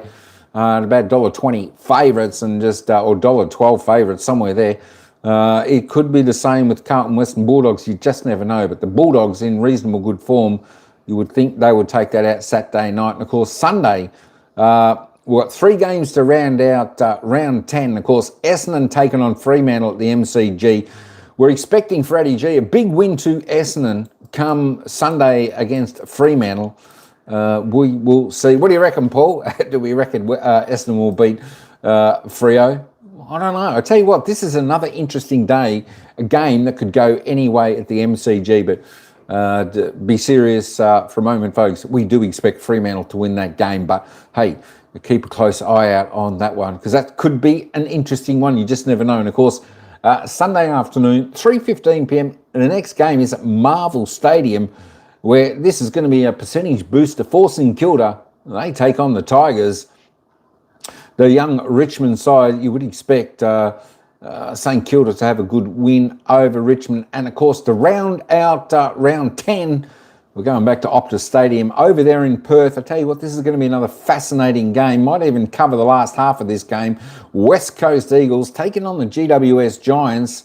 Another game you would expect the Giants to win, but West Coast don't play too bad at home. They get the crowd involved and they can actually get a little bit of their gameplay going their way.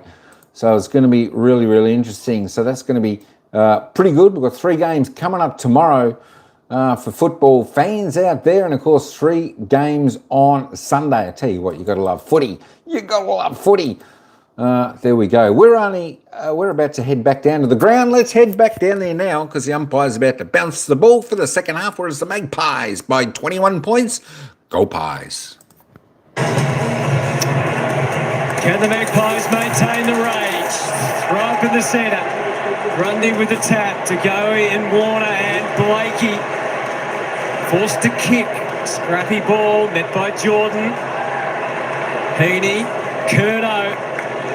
Resisted the temptation to arc around. Instead he found a teammate in Sarong, who was second highest rated player of the first half. Fed it back to Warner. He too is thinking team first. He's thinking Papley. Mark not paid. Back to Warner. And Marty had 3 pies to deal with in the air and fell back into his place. And then the pressure bice provided well by Hayes. So they've covered up nicely the pies, and they needed to. Grundy comes down at the right moment to take the contest, trying to feed it out to Heaney. He's done it once tonight. That was in a rush. He misses. He's the one that looks most likely, isn't he? Brody Grundy at every stoppage. He looks dangerous, particularly in the forward 50. Anderson marks the kick in.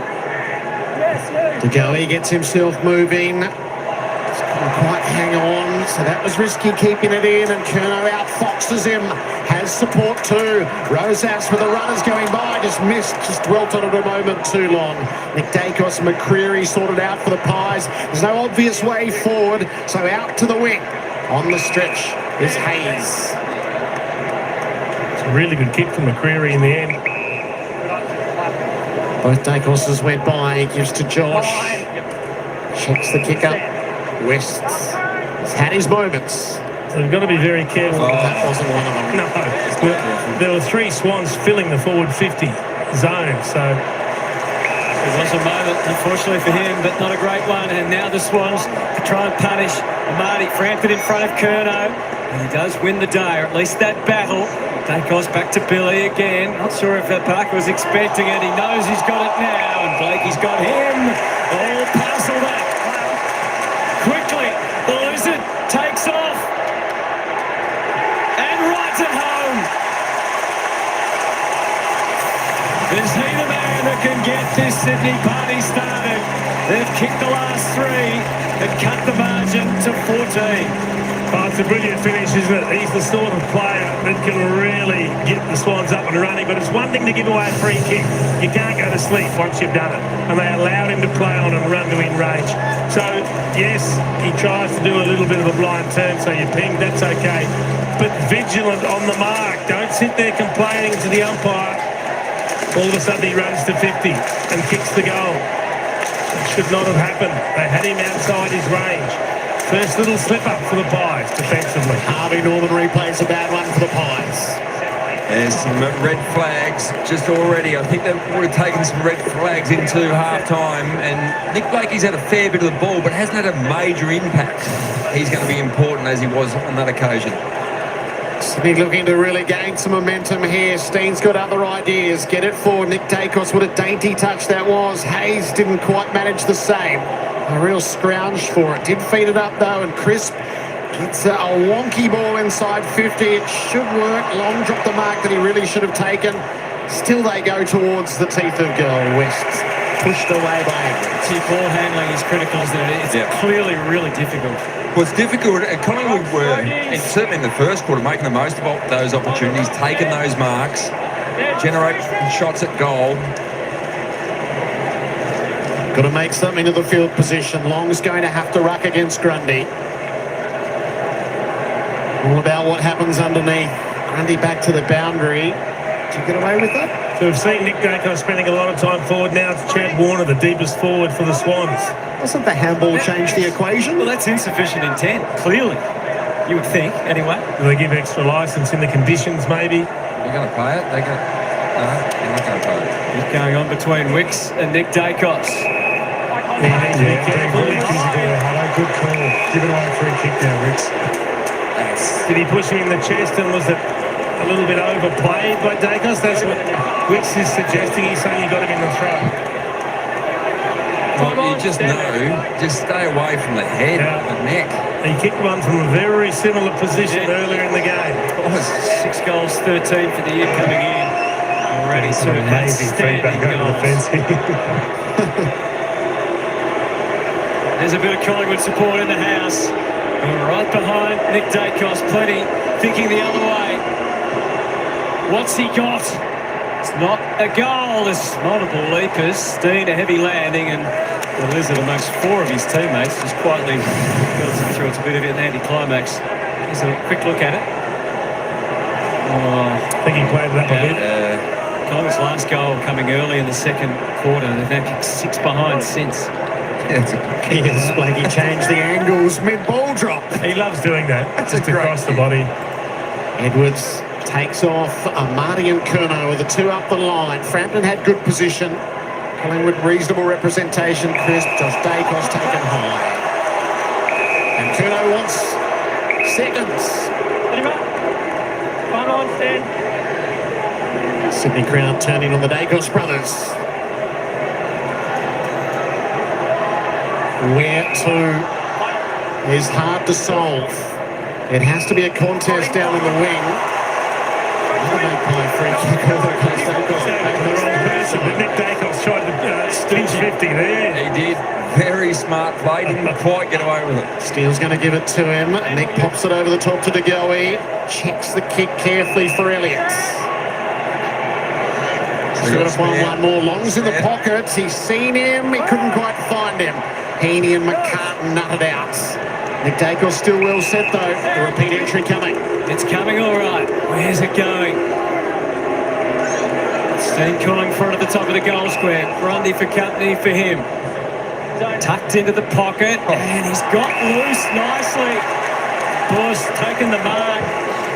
That was so well designed, that kick. It was well designed, well executed from Boer there as well. So they waited out to the space, holds his opponent off, goes to ground. It's actually perfect. He pushes his opponent into the third man up at the stoppage. Gets rid of both of them with the one action. That's very well done. 10 games as a Swan, including the last 9 last season. Jack Boer, 3 goals, 1 coming in tonight. He's had his troubles trying to be a ruck tonight. Wasn't quite sure how to feel today coming up against the club that gave him his chance at AFL footy. He would have been feeling that it was the time for a goal, for a straight kick, and couldn't quite deliver. They need to take some of those opportunities, Collingwood. They're still doing a lot right, but you've got to reward yourself on the scoreboard. 7 behind since their last goal. Blakey takes the game on. McCartan lends a hand. Blakey was still going. Bryce couldn't quite get it to him. He goes on a run of his own, got a little lost. Blakey stayed viable.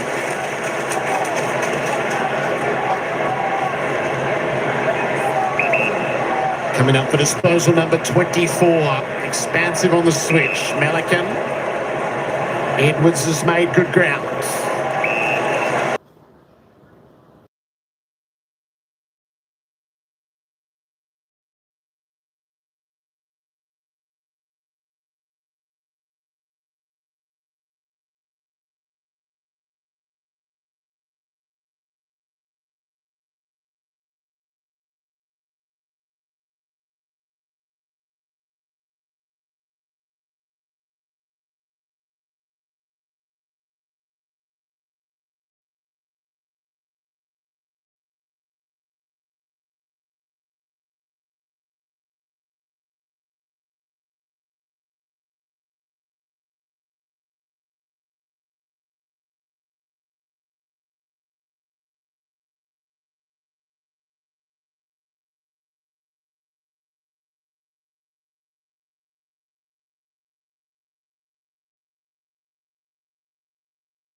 enough he gave. He wanted it back. Warner taking a different path. Rerouting through. Bice. Clean kick aimed up at Curnow. Well defended Howe. Quainer now. Curnow tries to break through. Anderson more than a match. And that is holding the ball. Crashing in there. Curnow's hurt his arm. Crushed. So they've got to make the most of Grundy being off the ground. You're only going to get 3 or 4 minutes. Going safely to Frampton. Billy trots off. Sends a Buller's way. McDonald, McCartan rising up as high as he could, but it stays in. It stayed with side bottom. Now Long. Nothing stylish about that kick. Elliott read it pretty well. Touch it. Had a second go at it. Milliken didn't make it easy. And the umpire, after much indecision, says throw it in. See Charlie Curnow coming through there. Ned Long, are you rocking? Finger or a wrist finger? Ned. Might have been a dislocated finger. What are we getting, Ned? Did you get trod on, mate? Stayed out on the ground. Grundy toweling down. On the last push. We're at the halfway mark of the final term. Bice. The wrong way. Allen. Skid it to the forwards. One way or another was a bit untidy. Milliken. McInerney. Swans are dangerous here. Flares out to the wing. Cleary up to meet it. Sarong's the hard runner. Kanan as well. He's held up. Let them both go by. Kick on the inboard, not great for Curnow. Howe gets it going Collingwood's way. Once and twice. Quaynor keeps it out in front of himself. Extra support arrives. Hayes, good hand pass. Allen didn't make the most of it. Milliken worried him out of it. Cunningham dispossessed. It's desperate around the footy. Sheldrick might have just given it up. He has. They found something. They found a little bit of energy. And that Quainer, just to keep the ball in front in that first contest at the ground level was important. Howe, full contemplation. Nothing obvious other than along down the line where the numbers have formed. Buller and Long. At ground level, Milliken under immediate pressure. Cunningham wasn't able to keep his feet. It was all over him. A smart play again from Dacos, not to commit for a high tackle, just wait, hold him in. 68 to 67. Dacos, the umpire, and Wicks. And the full somewhere in between slides out of bounds. How long will he stay off for Brodie Grundy? He looks pretty relaxed. Doing a good job, Wicks. I mean, it's a nervous position, one out with Nick Dacos deep forward, but he's been very, very good. Try to put a block on for him here. Throw-in goes to the back. Houston back to Long. Got himself set. The kick comes in. It was never threatening the sticks, but what it does do is level up the scores again. That was a prime example. Brodie Grundy being off the ground. Long was strong enough to take the ball out of the ruck contest. Craig McRae gives Dan McStay his final instructions for when he goes back out on the ground to go head-to-head with the great ruckman from the Swans. 40,627 in this tense environment of the final term. Sheldrick took the extra yard or two. Houston didn't quite gather, but he's got enough support around him. Howe combines with Sidebottom, who ran the loop. Schultz is going to make the contest against Milliken, and he did. McDonald stuck with the footy. Where the umpires say handball. And Grundy tags back in to come to this boundary throw-in. It's the Swans who have gone this length without a goal. 21 barren minutes, plenty of attack. Heaney takes a late breather. So Grundy back into the fray. Soft drop and the give. McInerney looked inboard. Blakey. Warner. Just the hack. Collingwood. Quill. Parker got it from McCreary. Nick Dacos couldn't quite get to the contest. Oh, Edwards. Iron gloves and the chance is on. We'll go kick. Collingwood free kick. Crisp. He wasn't able to take possession and then he was thrown to the ground. So he gets an opportunity directly in front. He'll kick from round about the 50-metre arc. Edwards just dropping that mark. The This is just a slog. It's going to come down to these moments. Take your moment, convert.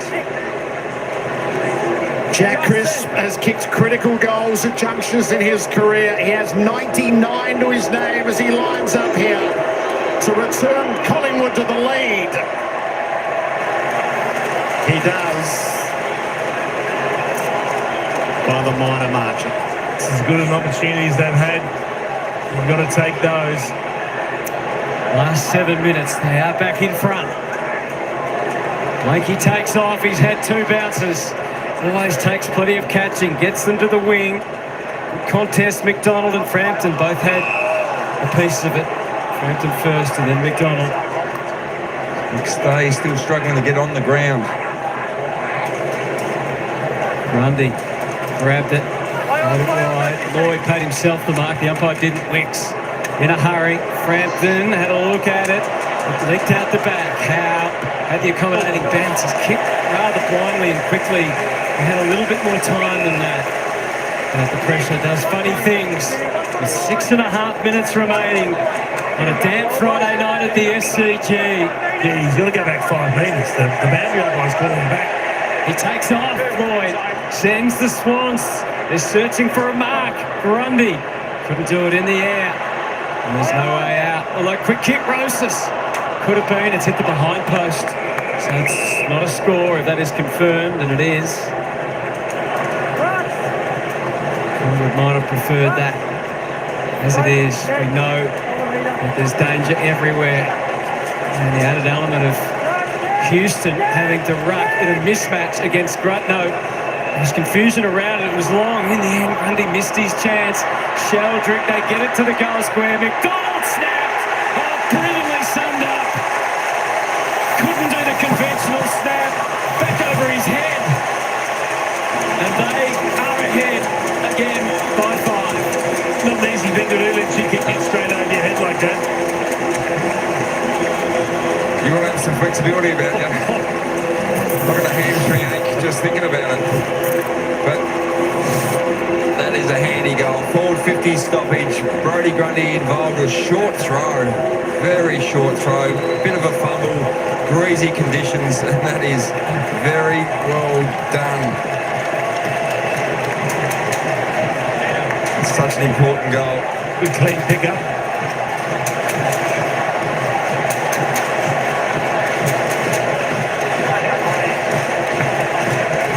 Now, can the Pies respond? They have to chase the game again. They have done so valiantly. Collingwood in this final term. A centre clearance wouldn't go astray. Chris had to go. Dacos ended up getting it. Anderson lends a hand. Nicks a chance again.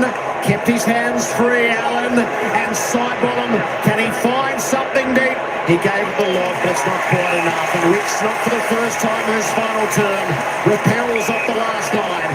He spotted Sarong, and Sydney go productively up the line. Grundy. Oh, he's been a star. He's the separator in the game, but he's given this one up, and Quain has a chance to reset Collingwood. How aggressive will they be? Crisp had to make the spoil. They do have numbers around it.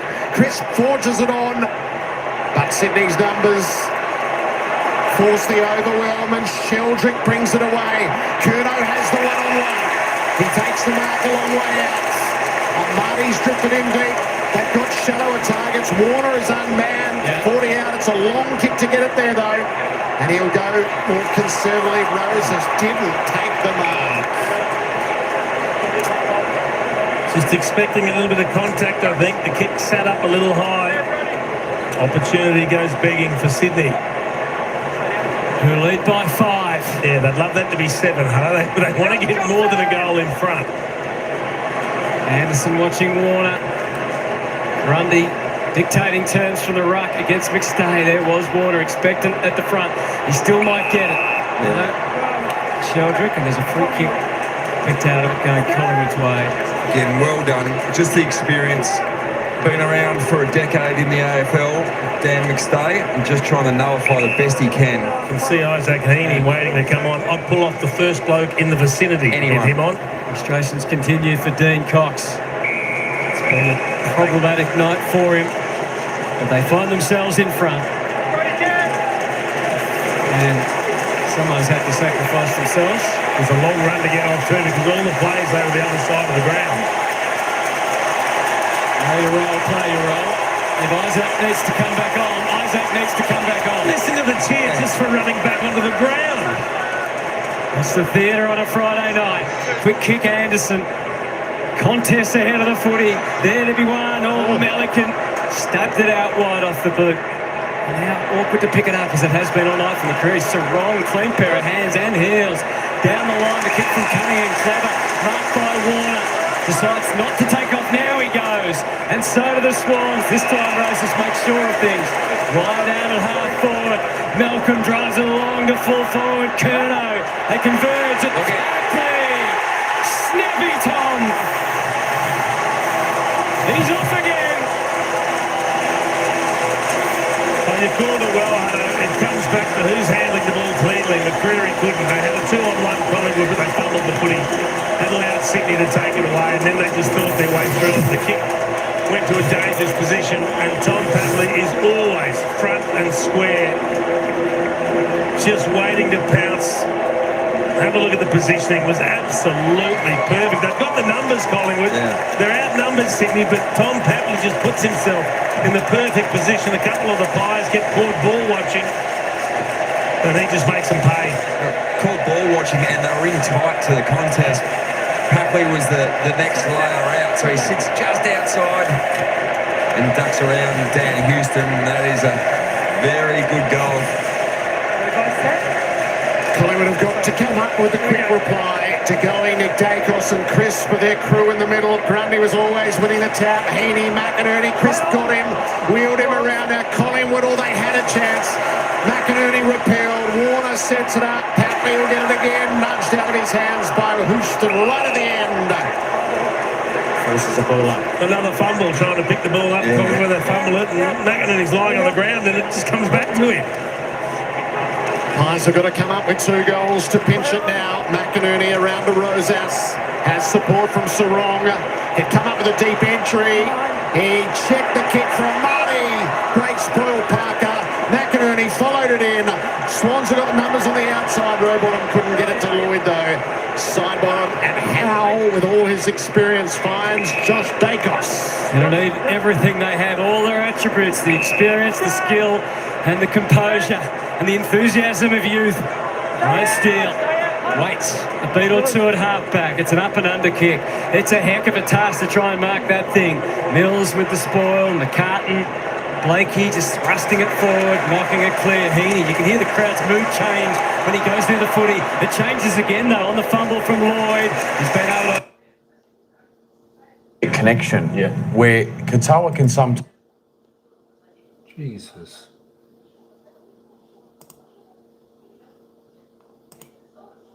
Was on offer now. I wonder if Grundy could go back and barrel. Keep it talk. That would be in the middle.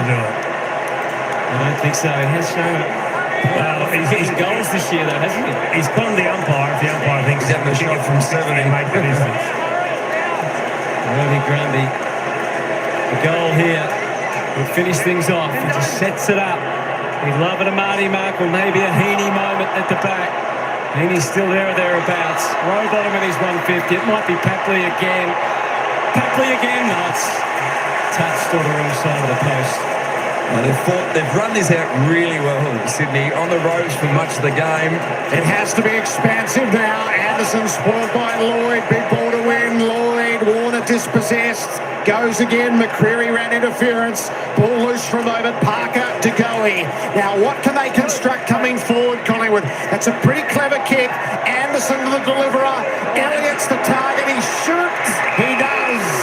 Gee, the Goey kick was clever. Wasn't it? Goey knew that he had nothing forward, and they were just sick of bombing it to a contest that they were getting nothing out of. So he switches back into the middle, and that opens up the forward 50. He's got to kick this Jamie Elliott. He comes around, Jamie Elliott, and Collingwood will not be defeated. They've been brave. They've hung in there. You're right, because Sydney had the spare back as well, so a long kick was just going to be intercepted and away they go. And some of their poor entries in this quarter have been players that lack the experience to make a better decision, but Jordan De Goey picks the right option. Then it's a good kick into Jamie Elliott. They get the goal they need. And now we've got a cracking 1 minute and 13 seconds. This next centre baller, how do they get it away from Brodie Grundy and co in the middle? How do they get this centre baller? You've got Dacos, Nick Dacos is in there, Jack Crisp is in there, and Jordan De Goey is in there. Must just compete, must get it down and not allow Sydney to run it out.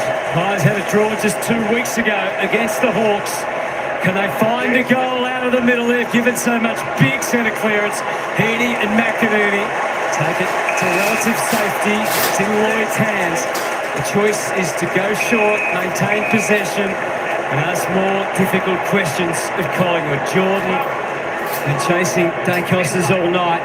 Kicks out of the pocket. Amati can't take the mark. Good pressure, great tackle from Roses. We're down to 46 seconds. And Collingwood have a long way to go from here to give themselves a chance of a draw. Capitalise. Heaney comes out. Nick Dacos takes a moment, goes for torpedo, goes for broke.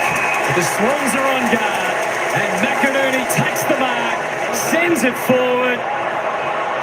And the Pies will have one stoppage from the deepest, darkest point of defence. Oh, you can't begrudge the torp down the middle. It was the last roll of the dice, wasn't it? They've still got 26 seconds maybe with a quick takeaway. You've got Callum Mills deep in defence, sitting almost a kick behind the last couple of players as the sweeper. One desperate play out of defence for Collingwood. Grundy knocked it to the advantage of the Pies. Josh Dacos brings it into the middle. Off hands, Houston. Great tackle, Rowbottom. He's made it safe. He's last home game. Going 150 for James Rowbottom. What a tackle. Typifies the way he plays the game, doesn't it? They had to do all the chasing tonight, the Swans. And it's another SCG thriller where they break Collingwood hearts.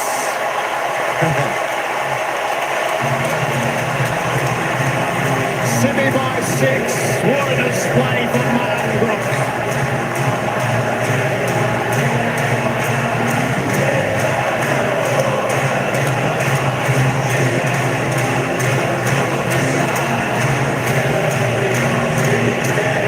Well, that's a win, Jason. On the ropes. Collingwood would take a lot of positives, but in the end, they were just under-resourced in the middle of the ground. This thing going down with a possible serious knee injury. Doing a great stand, Lynchie. Great sit down for Isaac. A lot of respect between them. I just love the way they controlled that last centre baller. When there's a minute on the clock, you're only a goal in front of protecting a lead. Grundy had complete control, and he gets it to the advantage of the midfield who take it away, and they quell any chance of a last-minute surprise from the Pies. Two best and fairest winner in Collingwood in their grand final year. It's the first time he won. Brodie Grundy in what a performance tonight. Not for Dustin Cameron to be out of the team. As we get down to Cameron Mooney. Thanks, Hutto. Well, Nick, you look pretty pumped after that siren. That was a big win in the end because they had you on the ropes early. Yeah, that's huge. I mean, Friday night, packed crowd. Been the story of our games the last few weeks. We're just not playing at our best. It is hard to stay up for so long, you know. Like, we've started the season so well. But far out, we just keep finding a way to win. And man, I'm just so proud of this group. We're up against it and could have easily folded over and thought it's a bit too hard, but never say die. And you know, Rowy's 150th, and how fitting that the toughest bloke on the field lays that last tackle. And just so proud of him, and he does all the grunt work and lets the rest of the boys flourish. And far out, man, I'm stoked with that. I watched you straight over that siren, you went straight to Rowy. I mean, that was a huge tackle in the end, wasn't it? Oh, it's huge. I mean, you know, they were off, and they're so good at just playing those moments, and they're never out of it. So, yeah, I mean, he doesn't get a lot of recognition, Rowy, and he's my best mate, and we live together, and we're as thick as thieves, and yeah, he's very underrated, but he lets boys like me do my thing, and Chuddy, and you know, Isaac, and yeah, man, he's a star, and he's so valued in this team, and couldn't be happier for him. What was the turnaround after quarter time? Because they did not let you run through the middle of the ground. They blocked it. They owned that corridor where you guys wanted to be. What changed?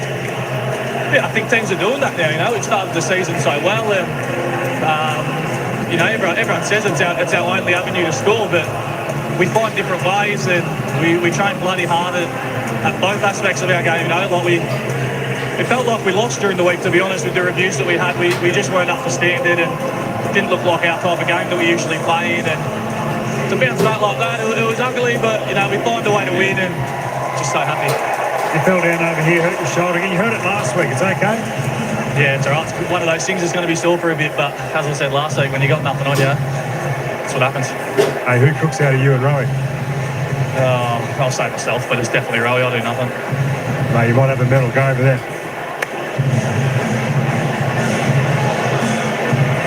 Yeah, what an asset he is. Oh, he is. And interesting to see what he had to say about how he thought they played last week, and the review was like a loss. As we get down to the presentation. Performance here at the SCG.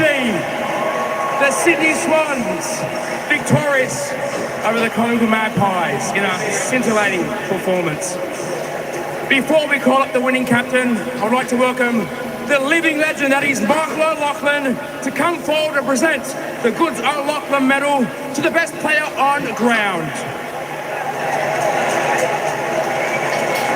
The medal was created to honour the contribution of both greats Adam Goods and Michael O'Loughlin. And the winner of the Goods O'Loughlin medal tonight is the big fella number 4 for the Sydney Swans, Brodie Grundy.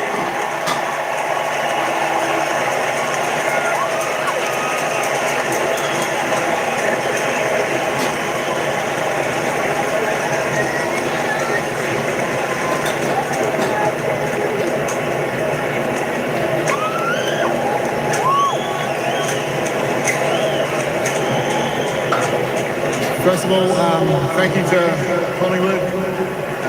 40,000 here at the SCG for Mongrel Friday night. It's obviously a huge round for the AFL. Broader community in general celebrate First Nation players that have contributed so much to our game. We've had some champion players from both the Sydney Swans and the Collingwood Football Club over many, many years. And it's a real honour to win this award. We've also got the matchday sponsor, Go Foundation, founded by Michael O'Loughlin and Adam Goods, champions.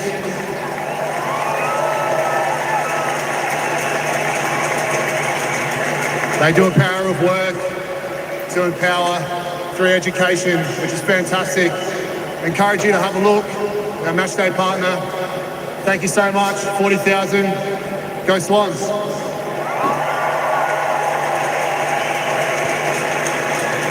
Beautifully said.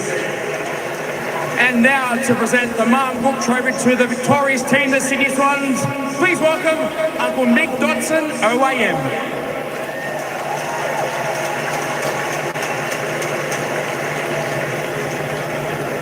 And the winners of the Martin Book Trophy this year, one more time for the Sydney Swans.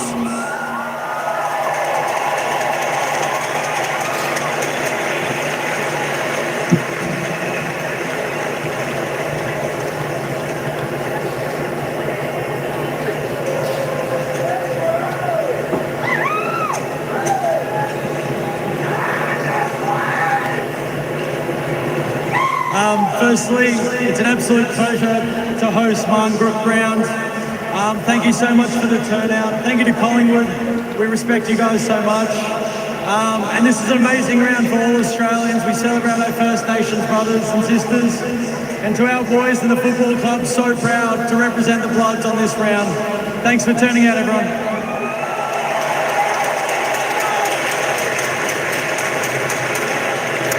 Welcome back to Friday Night Footy on Fox, brought to you by Ford. They took some beating, the Collingwood Football Club. They were brave. They led by 33 points at the 17-minute mark of the second quarter, a quarter in which they kicked 1 goal, 7. They'll be ruining the missed opportunities. With the top of the table, Swans, like a good side, like a very good side does, finds a way to win when they're nowhere near their best. And they've got up and prevailed by 6 points on the back of some heroic individual performances. The Swans surge, well, they went off the ground early. I thought it was duck season early. They didn't move until after half-time, but then we'll show you what happened. The boys will tell you exactly what went on, and they held on against a brave Collingwood footy club. Tommy? Yeah, they were terrific tonight, Collingwood. The young kids, we lauded them in the first half. I thought they still stuck the game out really well. But in the end, Sydney just controlled the game. They took more uncontested marks, so a plus of 25 in that area.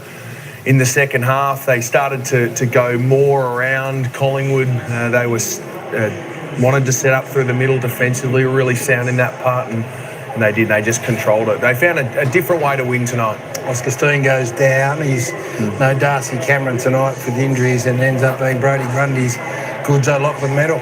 Well, so often on wet nights like this and climate conditions, you end up just having to bullet the ball forward. So the Swans surge wasn't so much through run and carry and handball. It ended up being quick kicks along the ground or a tackle and a knock on, and that's exactly what Brody Grundy was able to provide out of ruck contest first. 46 hit outs, 12 to advantage, 24 contested possessions. So it was that was a huge part of it, but they bought in, didn't they, the Swans? They were challenged, they faced that, they came back a little at the end of the second, and then through the second half just ground the Pies out. Only the second time this year Sydney have been kept under 100 points. So you think about defensively, I thought Collingwood were brilliant, gave up 71 inside 50s for only the 11 goals. So they did a lot right tonight. If they had a few personnel, maybe that changes the result. But Sydney, probably for the second time this year, really had to work for that win. Nothing came easy. They kicked the last 4 goals of the third quarter to go in at three-quarter time, 6 points up. So let's have a look at the fourth quarter moments. It was an arm wrestle for the first 10 minutes, and there was no scores at all. And went into a real defensive mode, which you'd expect. And again, Collingwood stood up bravely, and there was a sense that it was an inevitability that Sydney were going to go away. And then it was that Roan Steele. Sloan kick, Roan Steele. That guy. He kicked a fantastic goal, and they're only behind by a point. And then the opportunities were just missed, and it's a story of the night. And I'll look back at this and go, gee, we had some opportunities. Yeah, and as we've seen from these highlights, there's not a lot of clean ball. The ball bubbles around. It's whoever was taking their chances. Steele's goal was a good goal. When there'd been a couple of ground balls that had sort of bounced around and then you take your chance. McDonald's goal was brilliant. And then Papley really stood up late in the game. A couple of his goals in the second half when the Swans needed them most. And just key moments throughout. And this kick was brilliant. Young fella Anderson was able to get it off the line. One of the few times that we saw a kick actually connect inside forward 50. The defence held sway for the most part, but yeah, it was. The fact that that tackle, James Rowbottom excellent against Houston. The scores kept it the close scores kept it as interesting as anything, and the fact that the combatants were willing to give everything of themselves to try and get the result. The Swans ultimately got there. I've got no involvement in the meat tray, but that tackle's not rewarded somewhere down the track, but I don't have it. You've got inside info. I don't have no say. You're a teaser, you can't. I didn't say it. I said I've got no say.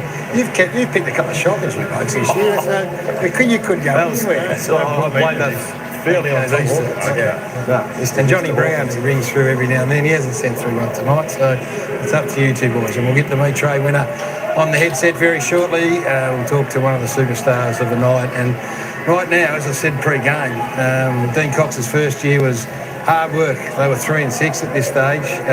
They going into the round 10 game. They now sit at round 10 with 9 wins and just that solitary loss. So that's an outstanding result right now, and it's a wonderful launch pad now for the next half of the year, because we talked about being able to rest players at various stages to make sure you get to September in really good nick. And I think you've got to learn things along the way. I mean, the footy that they were playing, as great as it was, I don't think they would have been learning all that much. I think a game like tonight, you bank the 4 points, you learn a little bit about personnel. Like we'll maybe touch on some personnel forward of the ball in the games that they had, but also different ways to be able to try and score. When the pressure's high, even that fourth quarter, Collingwood's pressure was 194, which is well above AFL average. So this would be a song sung with a lot of relief, I think. Yeah, absolutely. Sometimes you win ugly, and they were able to win ugly tonight. Well, Mick Blakey mentioned that. He said, look, we might have turned our toes up and just let this one go, but we're made of stern stuff and love the win.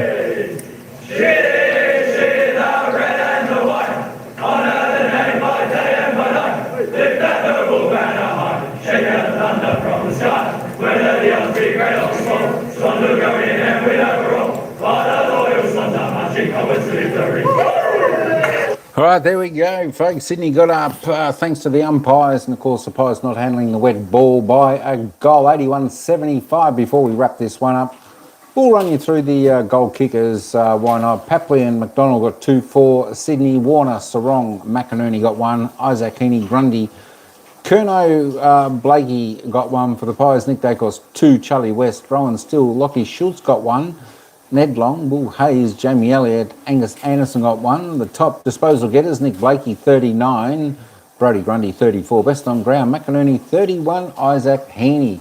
Catch you later, Paul. Thanks, Music Cats King. Jordan Nagoe, best for the Pies 29, Nick Dacos 27. There we go. We'll just roll the stats down. I just want to have a look at the free kicks. I want to see how many more free kicks Sydney got, because as I kept saying, a 3/4 time, the umpire is absolutely disgraceful. Hopefully they don't get to, hopefully they get a couple of, let me just have a look at the free kicks. 30-21. Yeah, okay. All right, whatever. All right, folks. Hey, that's all I got for this one. Thanks for tuning on in. We'll catch you on the next game. Don't forget, a few games coming up tomorrow.